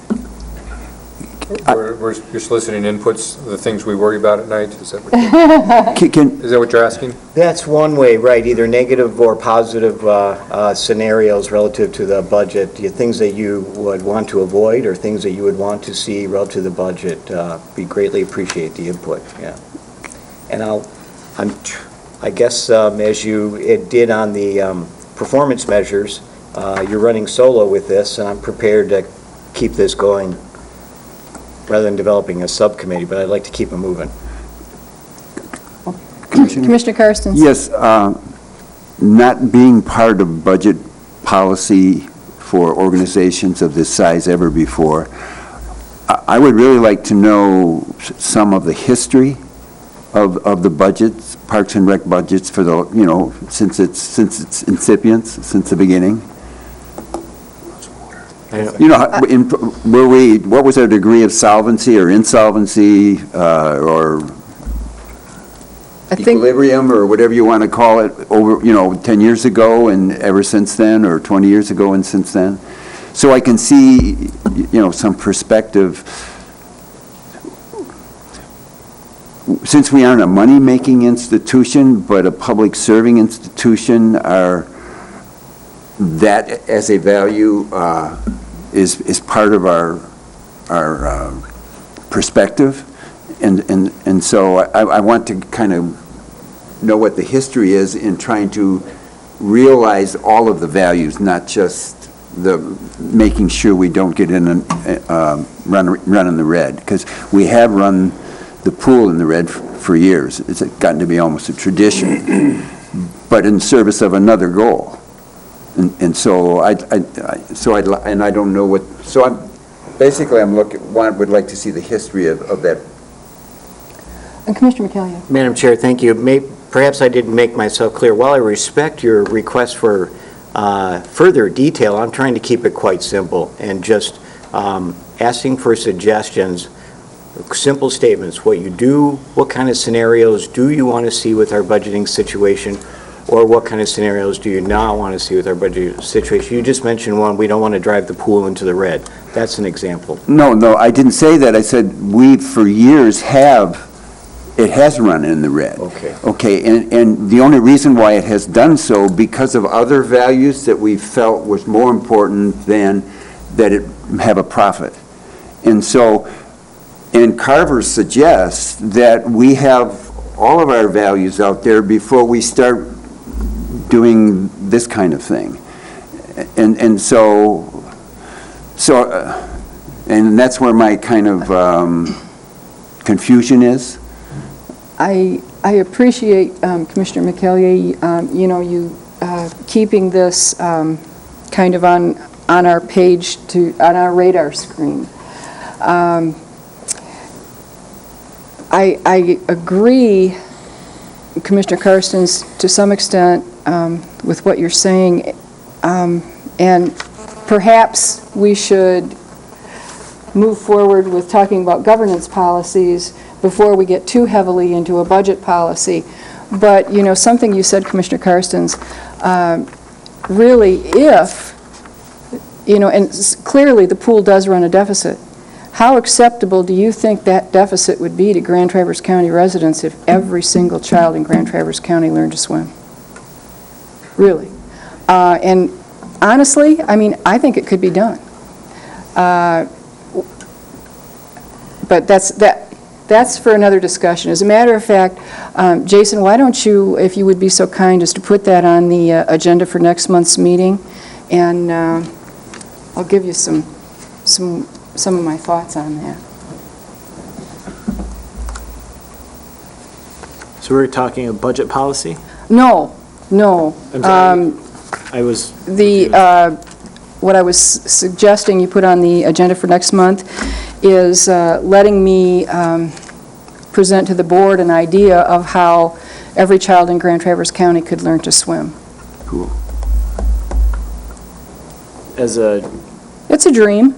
No, But I think it's an achievable goal. It's a Absolutely, great it's an dream. excellent dream. But that is an example of an end is that going to be an example of an end policy, or is that going to be an No. example of? No, it's just, An objective. thank you. Okay. An objective. Okay. Commissioner Larson. If you're feeding you inputs, I would like to see clarification of what the fund, what we're going to do with the fund and the fund balance. It's not clear to me, or I would like to see criteria for things that we would use that for, things that we would be prohibited from using it for. And I would like to see, I guess, in a budget policy, money set aside for capital improvement on a regular basis so that we can invest in our infrastructure rather than hoping that we can get a grant sometime from somebody else. That's helpful. Thank you, Commissioner Larson. All right. Next on the agenda, fee schedules. Madam Chair, I asked this be on the agenda. We discussed it previously. I think it's going to dovetail with our next item. All these items would be put on a prioritize. We need to get a work plan and prioritize some of these issues. But we had been talking about some of our fee schedules recently, i.e. dated Twin Lakes fee schedules, other fee schedules. I just want to be sure it's on the radar and whether or not it's moving. As I've mentioned in the past, this is something that would fall in line with the completion of the strategic plan. If this commission determines that there's a X percentage rate of subsidy associated with persons for disabilities swimming in the pool, that's something that we could address in a fee schedule pending the outcome of the strategic plan and the goals and objectives that this commission has. And that's something that I've brought up to this commission. I would be more comfortable changing the fee schedule once, because it's going to be a very large process. We haven't changed in 3 years, and frankly, there isn't a lot of logic to the fees that we currently have anywhere within the Parks and Recreation system. And it's a challenge that we have, but I'd like to understand the strategic direction of this commission before moving forward with large overreaching changes to the fee structure. Jason, refresh my memory, but in your scenario 3 that the Parks Commission recommended to the county board, you did have some fee increases in your budget, did you not? Within scenario 3 and within all the scenarios, I did, in anticipation of increasing fees or changing fees in the 2011 year, I did put a 3% increase in those revenues. Historically, looking back, we've seen, typically when we've raised fees before, it was approximately a 3% raise. It's too early for me to guess that it's going to go up, all of it's going to go up 6%. But what I foresee happening, considering the illogical fee structure we have now, that some of the things may go up 10%, some of the things may go up 1%. And I think 3% was a reasonable figure to add into the 2011 budget in anticipation of changing that fee structure that you've asked about in the past.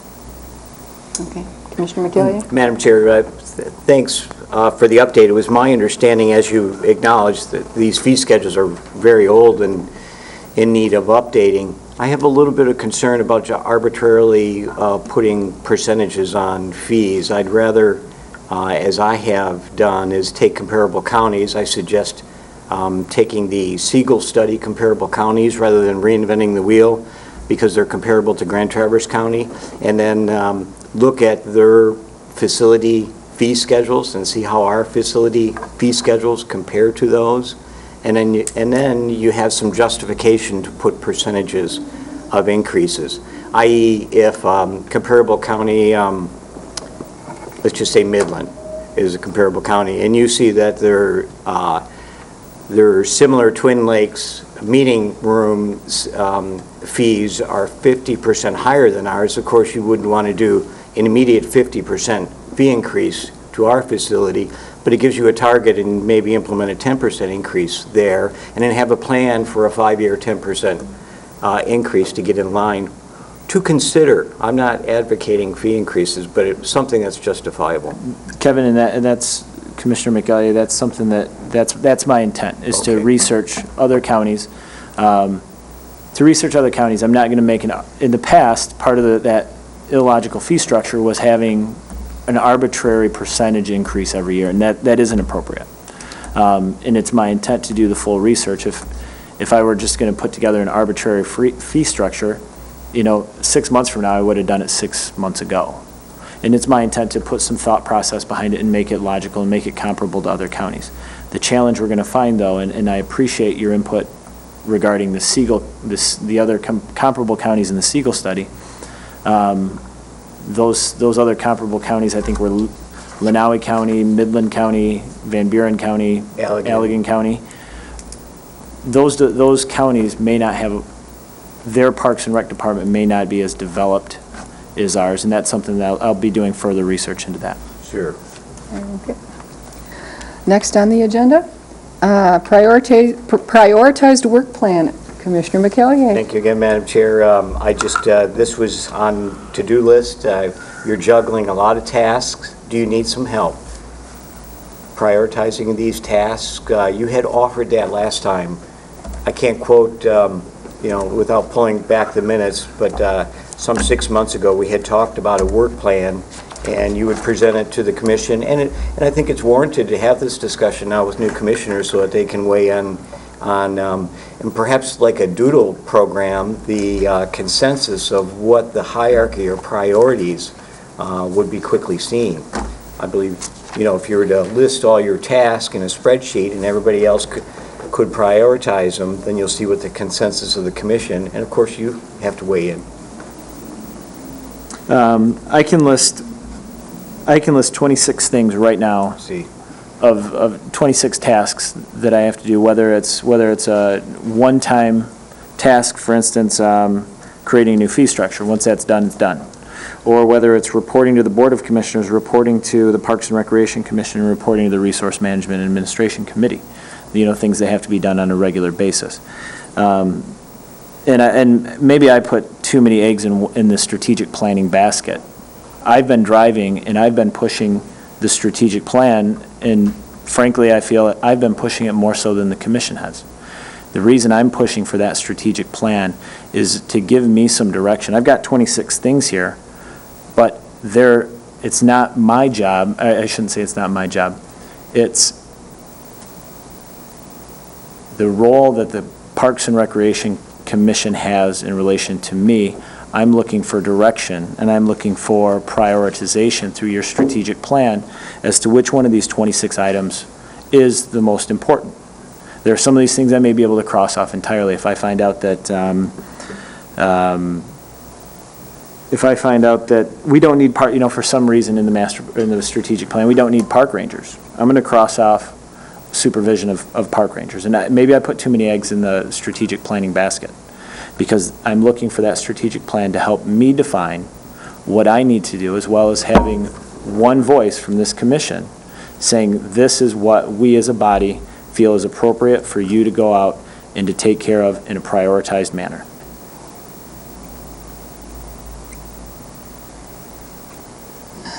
That's our job, according to Carver, too. Yes. All right. Commissioner Dwyer? Just an observation, I think a well-written strategic plan would prioritize, good. I agree. so that maybe we could merge those two. Good. But I really think we better get going on the strategic plan. Yes, I agree. Okay. All right. Next on the agenda, new business, baseball evaluation. Jason? I have not put together a super formal presentation, simply because I wasn't sure how much time we were going to take this evening. So I'm going to switch seats and talk a little more about the baseball evals.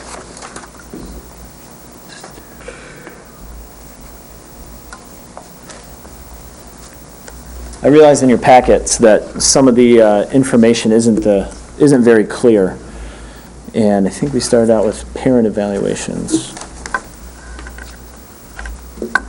This is somewhat, I don't want to say informal, because there is a lot of data here within each question. I'm absolutely happy to take any questions that you may have throughout the course of kind of running down some of these questions.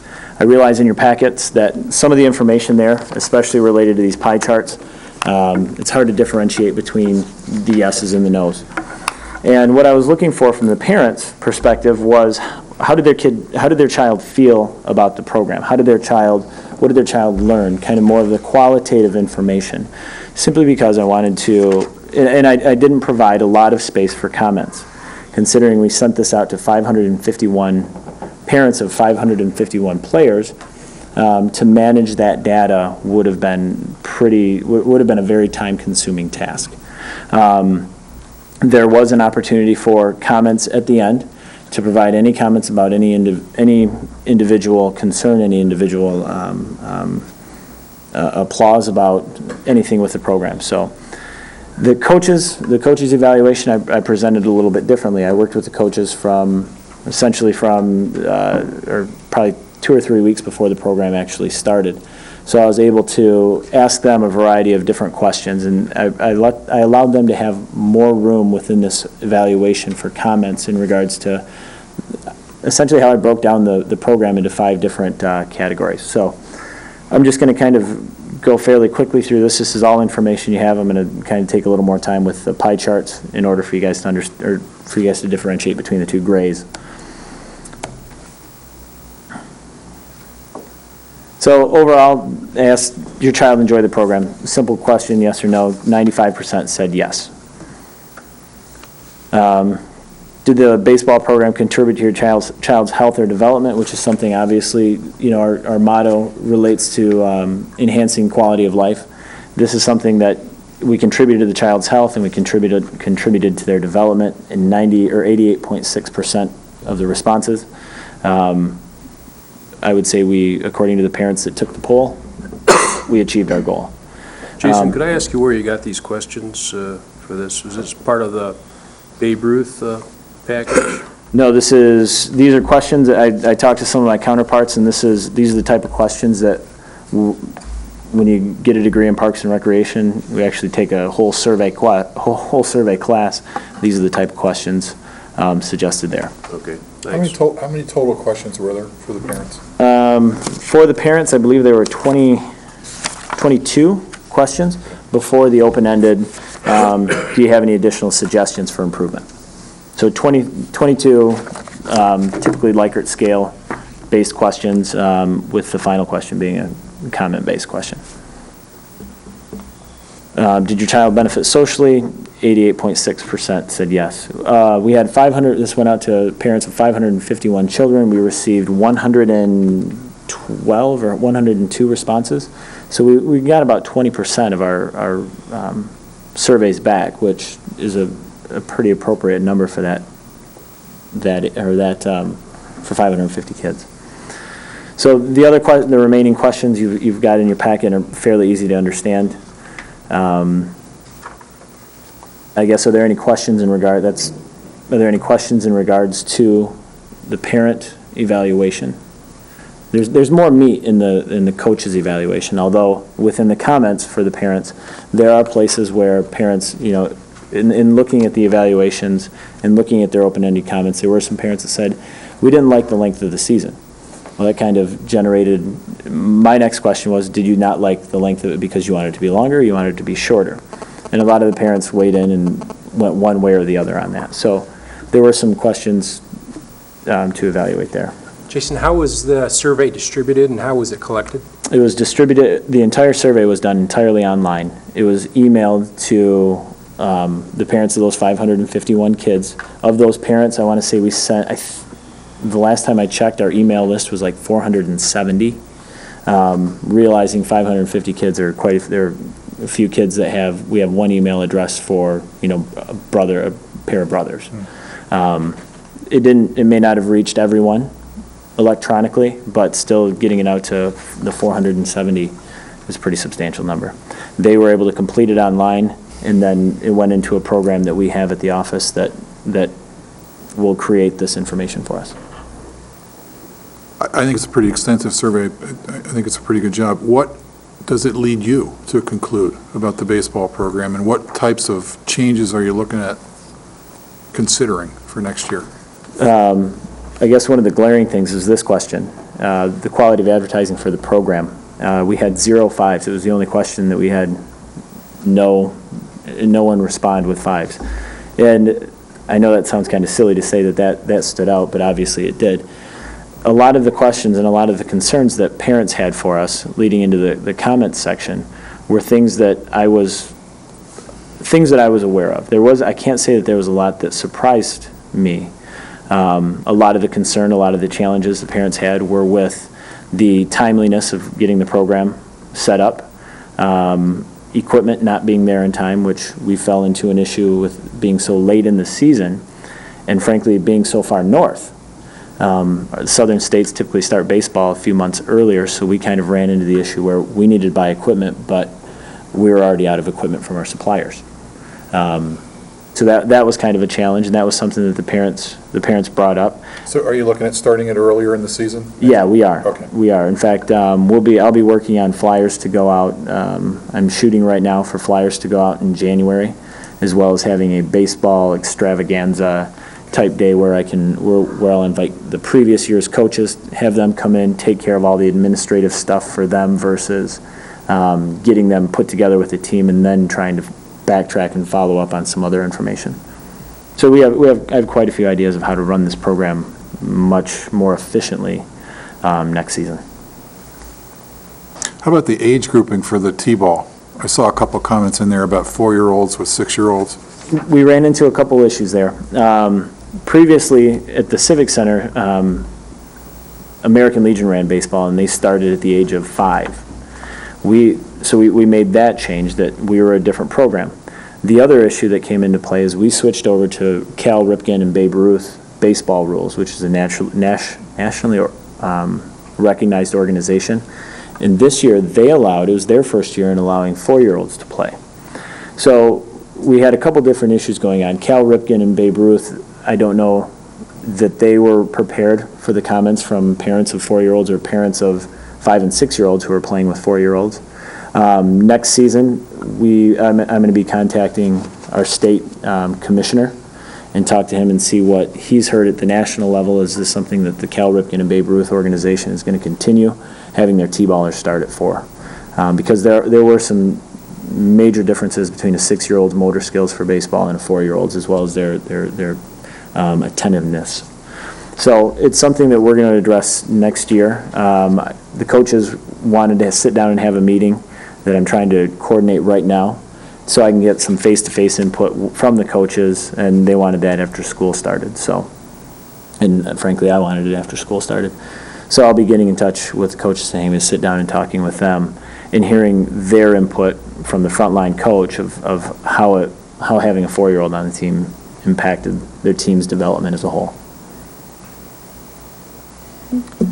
Jason, based on this series of events that led the Park and Rec Department to be running this program, I was concerned with the question number 4 to the parents and the fact that less than half the people cited positive role models as a benefit their child received. I don't have an answer to that one, except that really concerned me, that less than half the people felt that there were positive role models within the program. And I know that question can mean a lot of different things to a lot of different people. I just thought I'd highlight that was a big red flag to me. Does that question, when they said less than half said they were positive role models, were they referring to the adults or the other participants, baseball players? That question, I could have, in retrospect, I could have tightened that question up and saying that coaches were positive role models. The parents taking this survey could have looked at that as being the parent, or being other parents as positive role models, coaches as positive role models, umpires, myself, any of our Parks and Recreation staff as positive role models. It's something that could be clarified for next season. The other challenge with this question is people could select as many answers as they wanted here. So if someone were in the situation where they selected 3 or if they selected 5, they may have arbitrarily stopped And that was one of them. wherever. And having fun teamwork, sportsmanship, as well as having fun teamwork and sportsmanship were 3 of the things that we promoted and discussed in letters and emails that went out to parents. I understand that. That does explain a lot, yeah. So moving on to the baseball, or to the coaches. The coaches, we had a lot of, I guess, similar comments made from coaches, although they were a little more in-depth. And we went from this survey as the survey of parents of 550 kids to the coaches survey being 41 coaches with 22 responding. So we had over half the coaches, maybe 28. 24 of 37 head coaches. We had 41 teams. There were several coaches that coached multiple teams.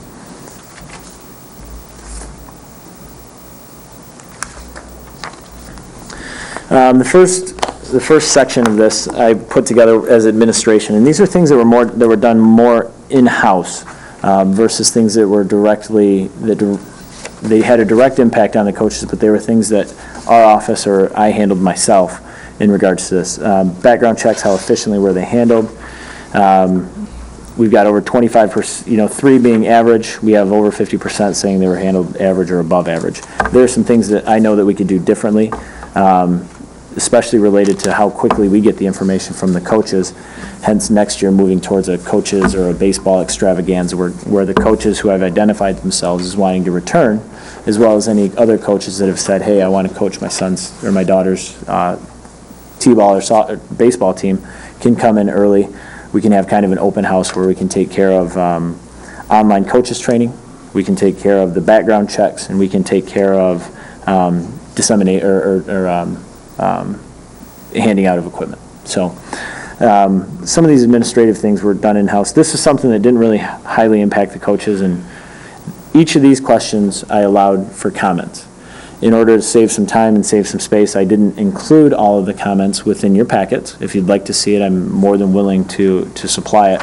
But where coaches made interesting comments, whether they were negative or positive, I did include those with your packets. So if any of you would like additional information, I'd be happy to provide it. Jason, you touched upon it briefly. Did you ask coaches if they would be willing to return next year? Yes, I did. It was one of the final questions. Of course, some of this I can't read, and I apologize for it, but it's printed very lightly. It's...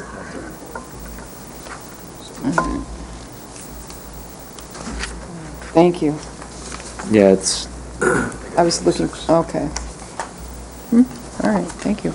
If you'd like me to email this, I can email this to each of you so you can see it in color and you can make out the comments if you'd like that. I'd be happy to.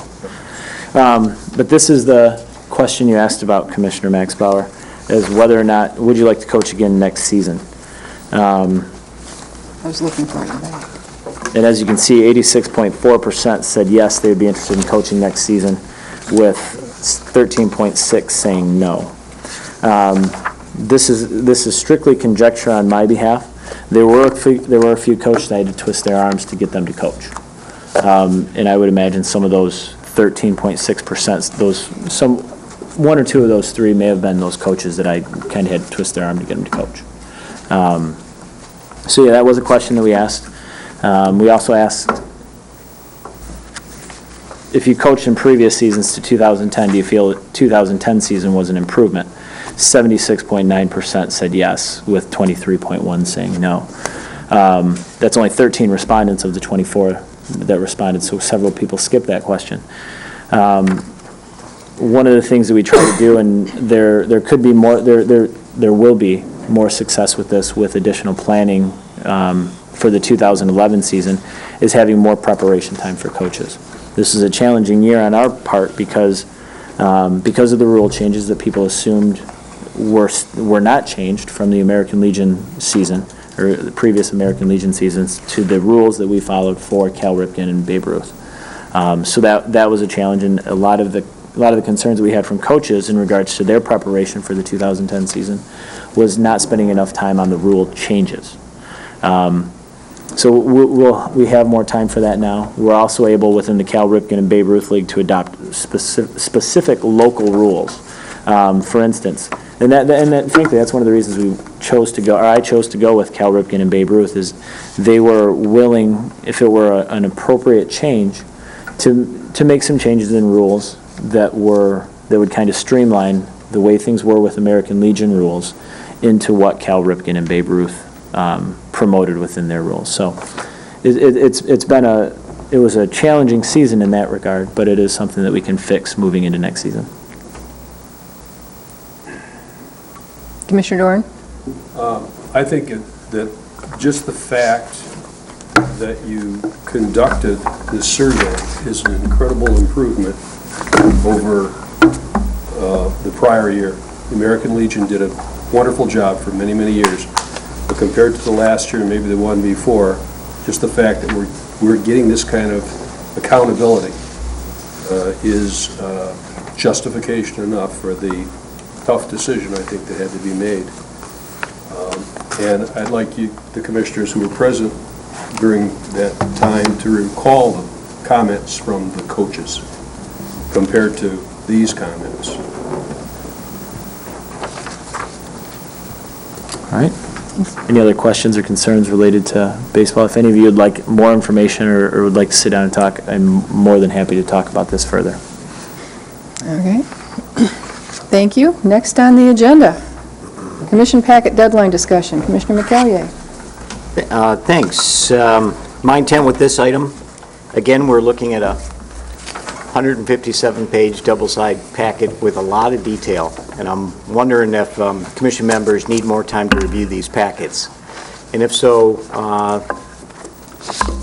there's ways to modify it, increase the deadline. I'm proposing that perhaps we receive these packets by Thursday. Commonly, I spend my weekends reviewing all these packets on these various boards. Would be more beneficial. Today, I had no time with this rain event to give a last-minute review, so that's the twofold. I wonder if we need more time. These packets are getting more extensive with our budget responsibilities, and perhaps consider receiving them by Thursday at 5. Jason. I'd just like to weigh in on this. That would give you guys 1 week advance warning. In the past, when our meetings were on Monday, we got those packets to you on Monday. When the board rules were created, they said we had till the Monday before the meeting. So I'll be honest with you, I like the deadline. I like getting the deadline of things out to you guys because it gives us more time. But I realize the constraint that puts you in. We're absolutely willing to move that out a week if that's the commission's pleasure. That explains why the bylaws currently say Monday. Yeah, they do. Because we had our meetings on Monday. The bylaws say Monday at 9. And receive packets by 5. Okay. Commissioner Karstens? The suggestion that we receive them earlier, sooner, I appreciate that as well. So do I. As would I. It's nice to have that weekend to review it. We don't need a motion for that, do we? We have to change our board rules. Rule 17.2 of our bylaws our bylaws stipulate that any agenda items shall be received by the director by 9 a.m. Monday, and then also it says that commission members shall receive their packets by 5 p.m. Monday, preceding the meeting. Those are stipulated in the bylaws. Rule 5.1, 5.2. So we'll have to amend 5.1 and 5.2. And Rule 17.2 of our bylaws require, if you're going to amend your bylaws, you must first propose the idea and then vote on it at your next meeting. Yeah. So you're proposing So your secretary. So you're proposing a change in the bylaws, and we'll vote at our next meeting? Yeah, so apparently we just did. But maybe we could, in the meantime, make an informal request that the packets go out like We could just mail them out on Thursdays before. Thursday? And leave everything alone. But Well, I'd suggest Friday, I'm not going to look at it on Thursday night, but... I just thought, thinking about the folks that have to put the packets together, Friday at 5 o'clock is quite a deadline for them too, so I think that's how this happened. They didn't get updated the Monday before the Monday meeting. Commissioner Larson? We could change the language so we don't have to deal with this every time we change it to a certain number of days prior to the meeting. Yes. 7 days prior, 6 days prior, something like that. Yes, Right. Then, that would be fine. and we can move the meeting around without having to change the Yes. bylaws every time. Yes. That would be fine with us, whichever way the commission wants to do it, but if we say it's 7 days out, could we still maintain that 9 a.m., 5 p.m. deadline with that? That seems reasonable. Maybe that should be a little longer. If something were to happen, Well, there's, like the power went out or something, they would have a hard time getting all those packets ready in that time window, wouldn't you? Well, that's I mean, true would now, isn't it? Maryland have, it's true now. right, and they've done it, that's wow. Typically, we have the 9 o'clock and 5 o'clock deadlines typically are for things that you as commissioners may bring to us. That's saying after 9 o'clock, we don't have the opportunity to add it. But that gives us that 9 to 5 window To add for anything that you wanted to have added for us to Okay, have. I got you. And then, Or for you to prepare the information to get to us and to okay. get it out in the I got packet. you. Yeah, thank you. Commissioner McCallier? Madam Chair, I think the prosecutor's office would appreciate if I read these proposed amendments into the record, and/or if Kim needs to follow me through here. Go ahead. And if there's no more further discussion? or there can be discussion after. Here we go. Section 5.1, the second sentence in section 5.1 shall be changed, whereby the word Monday shall be stricken and replaced with 7 days. And reading in its entirety, then it will keeping the 9 a.m. on 7 days preceding the next regular meeting. Moving along, we'll also have to amend, I propose amending section 5.2. Again, the second sentence in 5.2 will keep the 5 p.m. and we'll strike on the Monday and replace that with 7 days immediately preceding the next regular meeting. Madam Chair, one other item came to my attention in proposing amendments, a housekeeping issue for consideration. I propose to amend 8.5, delegation of authority relative to, let me read in its entirety, it's simple. It says the secretary may delegate any or all of the above tasks to the director or other qualified staff member of the Parks and Recreation Commission. That could be constraining, and I'd like to propose consideration for next meeting. We strike staff member of the Parks and Recreation Commission and replace that with persons qualified. I'm sure Mr. Cooney will appreciate the fact that you read all those for him, and he knows now where to look. All right, Jason? Commissioner McElligott, I think I know where you're going with that, and I would appreciate if you could take some time at the end. I'd like to talk with you about how to move this forward.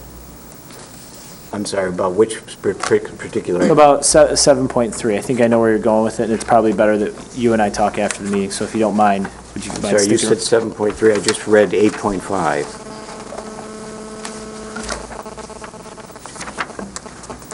Okay, yeah, I have some questions for you then about section 7.3, and it's probably better we just discuss, it's nothing major. Okay. Well, I just want to make sure you have no objections. I'm not proposing. Well, we're not going to discuss it now. We'll discuss it at the next meeting. Very good. So we're proposing those three rules to be amended at our next meeting by majority vote. Okay. Moving on. Commission monthly per diems in consent calendar. I think this is a quick item. Consistent with Board of Public Works, I understand we're paying per diems. I won't accept any, but it's usual and customary that comes out of the commission's budget fund, and normally the commissioners have that on their consent calendar for review and approval. Basically, they get approved. Is that a problem? I noticed that we're not approving per diems. The per diems for this commission are actually approved by the Claims and Accounts Committee through the Board of Commissioners. And that's the reason we don't approve those here. We send those directly on through the Finance Department on to Claims and Accounts. That's consistent with Board of Public Works, but before they go on to Claims and Accounts, they're approved by the board and/or commission on the consent calendar. No one ever polls them, but at least there's a document of what meetings and what per diems are being paid or waived. I don't know, I'm just surprised that for the 6 years I've been on board, we never see records of those. That's entirely up to this board. It's my understanding, and maybe I'm wrong with this, and in some conversation I had today to clarify this, Board of Public Works, and maybe they do that, isn't that a multi-municipality board? Several municipalities there? And it's just, it's analogous to this board, appointed members. It's a board created by the county board, just like this one. I mean, it certainly is made up of municipalities, townships, but it was created by the Board of Commissioners as was the Commission on Aging Board. Doesn't matter to us, it's up to this commission. Is there a preference from commissioners? It's a matter of public record, so if you want to put it on there, that's perfectly fine with me. Commissioner Doran? We don't normally approve expenditures Well, we're not approving, it's just on the consent calendar as a matter of public Well, record. my question really isn't the per diem. My question is whether, I'd like maybe Bob Cooney to clarify that we don't need to approve expenditures of the Parks Recreation Department. Okay. I just wondered why the Board of Public Works does it, and this, which is a similar makeup, an appointed board at the county level, does not. So I wondered if it was another housekeeping issue that got overlooked. We'll get Mr. Cooney to weigh in. Okay. Yeah, and that's really separate from what Kevin's talking about. I don't have any problem with having the per diems on the consent calendar. Okay. Jason, if you wouldn't mind, next month, if we could have the per diems on the consent calendar, just as a matter of public record? Sure. Thank you. All right, next, Twin Lakes caretaker, Max Bauer. Actually, when I asked Marilyn to add this to the agenda, I wanted to talk about Twin Lakes in general. The reason I wanted, there were several reasons, but the main reason I wanted to talk about Twin Lakes in general was because when I was reviewing the county's budget, first of all, you all know that I did not vote in favor of the parks budget to be passed on and recommended to the county board. There were several reasons for that. One of them was that I noticed that the personnel line item for Twin Lakes had increased approximately 50%. And I did ask Jason about this in budget hearings, and Jason said, that's a mistake. So he, I believe, Tuesday of this week, wait a minute, yes, Tuesday of this week, when you have budget hearings every day, it kind of, you have to try to remember what day it was. But anyway, Tuesday of this week, Jason did send a note to the county board and said that, yes, it was indeed a mistake in that line item, and the county board has received from Jason, as well as some other areas where he cut back, approximately $18,000 going back towards the general fund budget for 2011. So that, in an essence, that's why I asked for the Twin Lakes to be on our agenda for tonight's discussion. Then I started and of course, when you notice that personnel line items jump by 50%, even though it was erroneous, I mean, it did kind of jump out at me. I asked for what the costs were for the caretaker position at Twin Lakes. And one of the things that I would like this commission to consider, and quite honestly, Jason, I'm going to ask you to weigh in on this as well, and we certainly don't need to make a decision tonight because I think we're going to need more information. But one of the things I would like this commission to weigh in on is whether or not, number one, we need a full-time caretaker at Twin Lakes. It's my understanding, certainly from this information, that it is a salary or a full-time county employee position. They do live on Twin Lakes property in a county home free of charge, although they do pay utilities on top of this salary.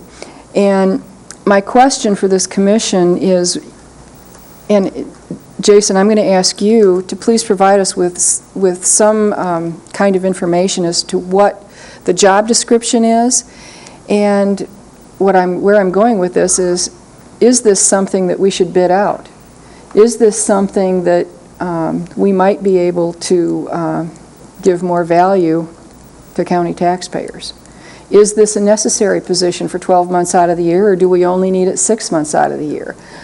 Certainly I don't have the booking information from Twin Lakes. The only thing I have is, of course, Jason's revenue report, which, again, the performance measures that Mr. Larson, or Commissioner Larson, suggested, that will include some of this Twin Lakes information if we move forward with that. So anyway, that's why I'm bringing this in front of the board. That's why I did bring it in front of the board, but as it turns out, there was a mistake in the personnel line item. So, Jason, if you wouldn't mind for the next month's agenda, if we could get an idea of what the duties are of the caretaker position, and whether or not we need it 6 months, 9 months, 12 months? I'd be happy to put that on there. Thank you. All righty. Is it appropriate to, are there any bookings at Twin Lakes for the next winter months? How can I correctly phrase that? Christmas parties? For the next, Over the past year, from September 1st to September 1st of 2009 to September 30th, 2010, we had 146 days of events that were pre-scheduled at Twin Lakes. Probably 75% of those events happened on either in the evenings after 5 o'clock or on Saturdays or Sundays, or a combination of Friday, Saturday, Sunday. So we have, Twin Lakes is our second busiest facility within the county parks and recreation system behind Civic Center. And it's a very well-used park, and it is our farthest west, or it's the park that's farthest west within our parks and recreation system. those dates you quoted were winter months last year? Those were the entire year, September 1st through September 1st of 2009 through September 30th of 2010. I'm trying to get a feel for winter usage. Winter, you want, I can try and pull up specifically That'd be winter great. usage, although I'll be honest, I can qualitatively say that we are nearly as busy in winter as we are the remaining months. That's what I was looking to hear. So it appears you have some bookings already in line this winter that you cannot shut the facility down if it's going to be vacant for the next 3 months, or? Correct, and shutting the facility down would create a, Well, I'm not suggesting, please do Well, not, no, that I'm was not my suggesting suggestion. shutting the facility Oh, I down. was concerned if the Twin Lakes doesn't have any bookings over the winter months, maybe there's some efficiencies that could be looked at there. we have But a, I'm just wondering, again, maybe we can bid this out. I don't know what skills are required, but next month, maybe we can have a discussion. Thank you. All right, next, the aquatics report. Are there any questions for Kim? Seeing none? actually, she actually has a report to give. Oh, I'm sorry. I saw it on page 1, it says 146, and there it is. So please, go ahead, Kim. I just wanted to report back about the annual pool closure. We had it the first week of August. In that time, there were several things that were done, that it's listed there. By accounts from a couple of staff that were there last year, and from Maryland, it went very smooth compared to how it's gone in years past. Our fall 2010 swim lessons, as of right now, we currently have 179 students enrolled for our fall lessons, and our summer finished off with a total of 257 swimmers participating. Our next community event that we're working on is called a Trunk or Treat. So far, Bob Evans, the American Red Cross, and the Breakers swim team have agreed to be at this event. I do have a list of other businesses to call. I sent out some letters, and I'm going to be doing some follow-ups, but if anybody knows of a business that might want to participate, it's basically free advertising for them. What they're doing is they're coming and they're parking their car in our parking lot and opening their trunk for trick-or-treaters to come by in one area and trick-or-treat in our parking lot that night. Bob Evans is going to be giving away free kids' meals and tattoos and all kinds of stuff. The Red Cross is going to focus on water safety. I've talked with Commander Spanner, and they'd like to see the Coast Guard involved in this as well. So it should be a fun event for the kids. We're going to open up the meeting room and have a pumpkin museum. And we'll have, let the participants of the trunk or treat come in and either enter their pumpkin or just come in to vote on which pumpkin is the best carved or whatever, and we'll have some categories lined up for that. I'm trying to work with some local farms to get some pumpkins donated, so that way children that maybe can't afford their pumpkin or whatever, we can just hand them out and say, here you go, carve this, and bring it in to try to win a contest. That's going to be a free event.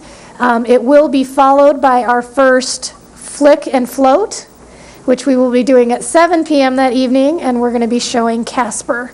One of the things that was done during the pool closure was we painted a white screen on the wall in the pool, so if you notice, it goes blue, blue, and then there's a chunk of white, and then it goes blue again up there. And that's where we'll be showing the movie while kids are swimming in the pool. So if anyone has any connections or any business groups that might want to be involved with that, I'm more than happy to work with people on that. Or if you'd like to carve a pumpkin for the Pumpkin Museum, we're accepting applications. Absolutely. We had our senior games last week on Wednesday. They had over 20 participants participate and all seemed to have a really good time. That was really head up by Commission on Aging, although we did donate the pool usage for free and the usage of 3 staff members. So that was kind of our contribution. I have to correct you on that. Pardon? Yeah, I have to correct you on that. It was the Traverse City Senior Center rather than the Commission on Aging. Isn't Lana with Commission on Aging? Lana's with Commission on Aging, but I thought Lori Wells headed It was up. Lana that coordinated all of the swimming portion of it. Okay, So- I stand corrected. So, yeah. I just didn't want Lori skipped. She'd have me. No, I only worked with Lana on the pools end of it. One thing that I'd like to kind of keep track of and report to you guys is the use of requests that we get for the pool, and a lot of times I have to decline them because we just don't have any more pool space for them. A good example was this spring, is it the city of Brighton? Maybe I'm getting these Michigan towns right or wrong. The city of Brighton, their their girls swim team coach, maybe boys too. No, just girls. Girls swim at one time and then boys at another in the state, right? Okay. They had contacted me and they wanted to bring their swimmers up to Traverse City. They wanted to stay for a week. They wanted to rent 2 hours of full pool in the morning, 2 hours of full pool in the evening, and then they wanted to be tourists and play during the day. I couldn't give them that. I didn't have it, especially when that was a time when our girls' swim team would be needing 2 hours in the afternoon as well. So that was one thing that was declined. But recently, this last month, the Traverse City West football team contacted me. They wanted to rent full pool for 2 hours on Saturday mornings for their football players to kind of have a warm down and relax their muscles and everything. And that was another thing that we kind of had to say no to because we're already programmed up with our lap swim and our swim lesson program, and we couldn't find a way where it would fit after their football games to get that going. But I just kind of would like to kind of report to you guys on the amount of requests that we get for additional pool usage and stuff. So that's what the pool use request is there. So you'll see that as we get more. Just the thought I had was I think that's great that people are trying to get into our pool. Do we have the flexibility to add hours to the day? Somebody wanted to, what time do you open in the morning? We open at 5. Oh, that's On pretty early. Saturdays? Not on Saturdays. On Saturdays, we open at 7:30. Monday, Wednesday, Friday, we open at 5:30. Tuesday, Thursday, we open at 5. Okay. Saturday, 7:30, Sunday, 11. On a Saturday, if someone came along and wanted to rent the pool at 5 a.m., do we have the flexibility to add that in for a Yes. short time and then take it back? We do. That's typically when Scuba will come and rent from us. They do it, we close on Saturdays at 5, so they come in at 5 and they'll rent from 5 to 7. They'll pick the Sunday morning time slot from 9 to 11 and come in before we open as well. Okay, thank you. Madam Chair, quick question. Thanks, Kim. Been a busy day for me today. I didn't have time to review your extensive report, probably in the consent, receive and file, the LUTA report, et cetera, the matrix. So I propose a question. On a scale of 1 to 10, 10 being full LUTA implementation, where do you think we're at with that now? I'd say we're about 75, 80%. 7.5, 8 on a scale of 1 to 10? No, I said 75 to 80. Yes, you should say Yeah, okay. Oh, She means 7.5. Yeah, sorry. yeah, I get it. Well, thanks. I appreciate that update. All right, anything else, Kim? Not for me, unless anyone has any questions for me about anything. All right. right, Director's Report, Jason. We've got a few things, and just as a point of clarification, it's not my intent to bring things on the director's report that I'm going to request a motion be made for. So what I typically will be bringing with my director's report is simply informational items that I wanted to pass on to the Parks and Rec Commission. First item I have is in regards to the county budget. As you know, within Scenario 3, in the approval of Scenario 3, we talked about, we actually initially cut $39,288. We were requested by the Board of Commissioners and the County Administrator's Office to actually cut $27,285. So we cut $12,000 more than necessary. We had some additional cuts at the board level, one due to a mistake, as well as a mistake, but it had made its way far enough into the budget that we were accounted for an additional $14,000 related to a full-time, or a seasonal full-time employee out at Twin Lakes that we eventually eliminated. So right now, as it stands, and I'm talking from the county board's perspective, or at the county board level, right now, we've actually cut $57,414 from our budget, which puts us at 210% of what we were asked to cut from our general fund allocation for the 2011 budget. I wanted to pass that on. And Commissioner Maxbauer, correct me if I'm wrong, the county board will be voting on the budget at the Ways and Means Committee meeting next week? Or I guess the county board has gone through their budget hearings. It's possible, but I don't think so. I'll continue to update this commission as the county board goes through and follows through in approving the 2011 budget. But right now, that's where we stand. So Commissioner Maxbauer also asked me to talk a little bit about the pool circulation pump. This was kind of an unusual issue. In 2008, we spent $4,392 on purchase of a new epoxy pump, strainer housing, and impeller for the swimming pool. Earlier this year, that same pump, and that pump runs 24 hours a day, 7 days a week. That pump started making some very unusual sounds. We had our facilities management crew come in, take a look at it, and the only suggestion they have for things going wrong was a bad bearing in the pump. We ordered a new pump at the cost of $1,814 to bring it on site because we had some issues with the pump that we had replaced in 2008. It was our intent in 2008 in buying a new pump that we could maintain our old one to the point where we could use it in case our pump broke down. Unfortunately, we found that pump was unusable as a backup, and that forced us to purchase a new pump, as I mentioned, this past July for $1,800. When our facilities management crew pulled that pump out, they found that there was some major cavitation that was done to the impeller, and frankly, they called the pump experts at the Department of Public Works to come over and take a look at the pump and try and do a site analysis of what may have gone wrong with the impeller. The Department of Public Works guys were both in agreement that it was not a pool chemical issue, but it was more of a cavitation issue, which is essentially, in my layman's terms, air bubbles that are created that eventually eat away at the impeller within the pump. Once we pulled it out and we saw that the pump was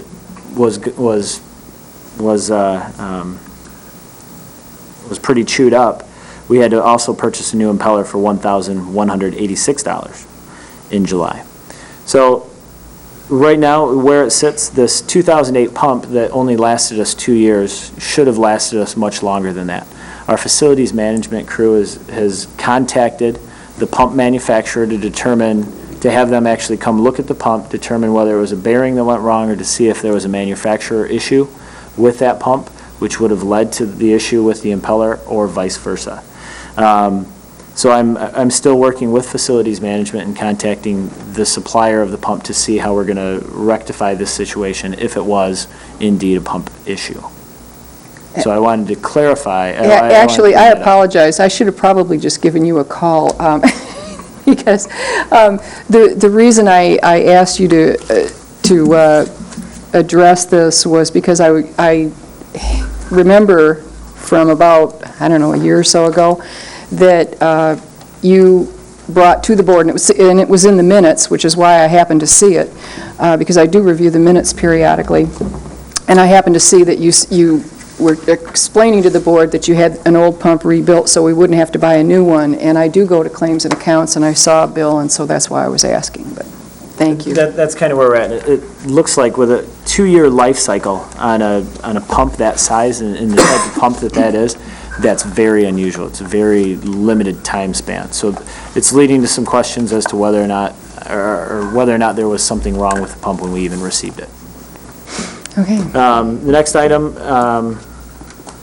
want to talk a little bit about Twin Lakes. We're close to completely wrapping up the access to recreation project out at Twin Lakes. There were some minor things related to some drainage that we're waiting to wrap up with Hallmark. I'm waiting for a response from Hallmark for a termination date of when, or for a completion date for some of the final tasks our landscape architect sent on to them. So I need to ask you something. I'm glad you mentioned that. Thank you. I got a call from Commissioner Richardson this morning, and he was asking me about the dock system. He recalled that when you came in front of Resource Management that you said that you would be applying for and looking for grants to complete that docking system. And I promised him I would ask you tonight, have you found any grants? How many have you applied for? Are you still looking? I am still looking. Grants for projects like this are challenging right now to find grants because of the economic situation. This project, it's something that I'm constantly looking for grants on. It's something that typically looking for grants right now is something that looks like it may come up in the winter, although it's another one of those tasks on that prioritized task list that we talked about earlier today. Is a expired master plan a hindrance on finding that grant for that dock? Can't help. It's certainly not helping the situation, but knowing where the state is at and giving grants for projects like this, that wouldn't be real high on the state's priority list. To effectively answer that, you have to know what granting mechanisms, like DNR, fisheries, trust fund, et cetera, as those require an updated master plan versus if you went to the tribe, There's one grant that we're ineligible for it, and I guess what I'm trying to say is the likelihood of us getting grant money for that project through that one granting source is not very high. I see. Got to get the master plan done. Have you looked at grant opportunities to foundations? Yeah, that's where I look, is a variety of foundations. We've worked with the DTE Foundation, the Kresge Foundation is one that I'll be contacting. We've worked with checked into the Mott Foundation, also worked with the Cars Foundation, Kellogg Foundation. There's a variety of different organizations, as well as Grand Traverse Band. They've been a donor to that project already. Zonta, Rotary, and Olson Foundation have all been contributors, and with their next grant cycles, I hope, pending other projects being completed, to apply for those grants as well. Thank you. Also wanted to update the commission on policy governance model meeting. At our last commission meeting, I mentioned I was going to try and set up an appointment with Tim Nelson? Tim Nelson, thank you. Tim Nelson over at NMC. The first opportunity I have to meet with him is September 30th. I will be going over to his office to meet with him in regards to policy governance. He's been a hard guy to get a hold of this summer, and the 30th of September is the first opportunity I'll have to meet with him. Once I meet with him, I will return and present information at our next meeting to the commission. But I also want to remind you that we do have a video, and I think you've all received the video. You've all received the video for Yes, I did. policy governance. And I did. you did? Oh, you did? I did not. Okay, I'll get that to you. Predated me. I also wanted to talk to the commission. I've talked to Dennis Aloy about this, and he told me to move forward with it, and I think this is an important piece for us, for me to start exploring, the 2010 budget, we have $10,000 set aside for a new master plan, an actual master plan versus the DNR document, specifically for the Civic Center.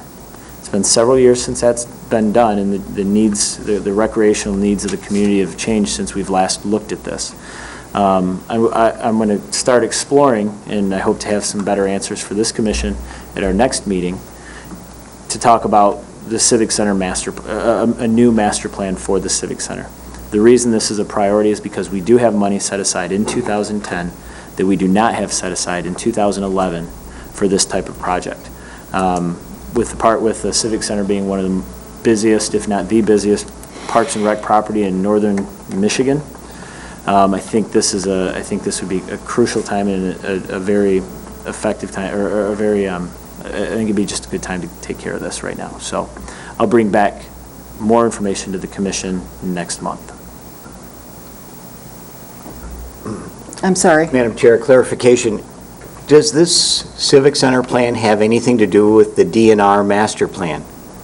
No, it does not have anything to do with the DNR master plan. We can't use it to fulfill our need to update our master plan. Let me rephrase. This master plan is not essential to the DNR recreation plan. Okay. But it would be another element we could incorporate right into that DNR plan to make it a stronger, more usable document. So they're standalone, and right now we have a separate master plan for Twin Lakes, we have a separate master plan for Maple Bay, and we're talking about updating the master plan specifically for the Civic Center. Those three plans are separate from the DNR recreation plan, although those are more development. That's why the name master plan is confusing. That's why I want to throw out there, commissioners have expressed this confusion, so maybe right now we could call these facility plans so we don't confuse them with the DNR master plan. Just a suggestion, yeah. That's fine. and So we have three development plans for those three, a development plan for each of those three properties, and they are not inclusive, or they're not included within our MDNR recreation plan. But those are more development-based, saying, all right, what I could foresee coming out of the Civic Center master plan, maybe they'll say, you've eliminated baseball field 1, you should shift the dugouts from baseball field number 8, by 20 feet here, which would allow you to create create a new field for this type of play. That's the type of thing. Plant the trees that we were shown Correct. today. I just want to clarify, Madam Chair, this 10K that you're going to come back next meeting and try to reinstate this 10K to get this facility plan? That's where I'm confused. No, what I hope to bring back here is a plan, I guess, my plan to implement the process of a new development plan for the Civic Center before the end of 2010, because we have the money in our 2010 budget. I Do you understand. think there's enough time? I mean, That's what I want. That's why I want to do the research before bringing it to this commission and saying this is how we do it. I've talked with Russ Clark quite a bit about this because of his background, and he and I have discussed maybe utilizing the charrette process versus a standard master planning process, and that's something that I would leave for him to discuss because he understands that process Okay. much better than I do. So the final thing for my report. I'd just like to welcome Commissioners Joseph and Dwyer to the commission. We kind of jumped right into things today, but I hope this wasn't too overwhelming, and if you have any questions along the way, feel free to stop in or give me a call. So thank you. all right. That concludes it. your director's report. Okay, next on the agenda, this is our second opportunity for public comment. Seeing none. We have notices and commissioner comments. I really don't have any notice, but I did want to pass out a piece of my spreadsheet that I include in the monthly packet, and it's a cumulative expense by park. So you can take a look and you can see that the Civic Center budget for 2010 is $295,000. Easling Pool's budget for 2010 is $474,000. Power Islands is $35,000, and I've for a grand total of $1.2 million. And this was not included in. I do apologize for that. I thought I gave it to Marilyn, but it must have slipped out of the pile. Commissioner Doran? There's, of course, the new YMCA is engaged in its capital campaign, and they've got some revised plans for the YMCA property. And I'd like to know if the commission thinks it would be worthwhile to invite them to make a presentation at one of our meetings to tell us in the community, perhaps, about these potential new recreational opportunities for the citizens of Grand Traverse County and elsewhere. I read the flyer in the Record Eagle, and it was really, it was outstanding. It was actually, I was enthusiastic for them. I just think their vision is exciting. Yeah, I would love to hear from them. Make a presentation at Jason, would you invite? That's what I'm writing down right now. Thank you. By all means. All right. Any other comments from commissioners? Commissioner Karstens? The Commissioner Kelly, representing the public schools on the County Planning Commission, Yes. informed me that they are also reading Carver for their, the public school board. So Great. it's in vogue. Yeah, I think it is. All right. If there are no other comments, I will entertain a motion to adjourn. I'm sorry, Commissioner Joseph? Real quick question, Commissioner Maxbauer. I have a question on where these numbers were from. I have a 2011 budget narrative when I have slightly different numbers for the pool house. Well, these, okay. My spreadsheet, I take directly from the county's budget Okay. printouts. It's called AS 400 or IBM 400 system. So in answer to your question, the numbers come from these spreadsheets. And Jason? There are differences between the information I present that's directly from I AS400. noticed that, which is why I carry these spreadsheets. And that's fine, and I think maybe a question is, how are you adding in the information associated with facilities management? I break it out. If you take a look on, at my, in the spreadsheet that I've provided, let's see, hang on just a second here. It's on page 52, for instance. You can see on page 52 at the bottom, you can see what is the Parks and Rec Department, supplies and salaries, and facilities, which is, of course, utilities, because those are where our budgeted numbers go, the bills go, and building repairs, maintenance, and improvements. So I break it out, and that's where I differentiate. So in order not to provide further confusion, Commissioner Joseph, the information I presented to you that I put in those packets are specifically related to the Parks and Recreation Fund. The information Commissioner Maxbauer has presented includes information and data from other funds, the Facilities Management Fund predominantly, that are associated with our Parks and Recreation Department. And and I put the, for instance, if you go to page 57 in the packet, you will note that I list the account numbers, where you can find them, where I get them from Dean Bott, the Finance Director. Civic Center 471. 471 is a facilities account, and the sub-account of that is 752 for the Civic Center. So those costs are Civic Center costs that are incurred in the Facilities Department for our parks, for that particular park. And then the 208 line items, those are the Parks Fund that Jason provides. And if anyone would like copies of my spreadsheets, copies of the county spreadsheets to get a feel for where the numbers come from, I certainly would be happy to provide those. Okay, I would entertain a motion for adjournment. So moved. Support? All in favor, aye? Aye. Aye. I just wanted to make sure there's. Thank you all very much.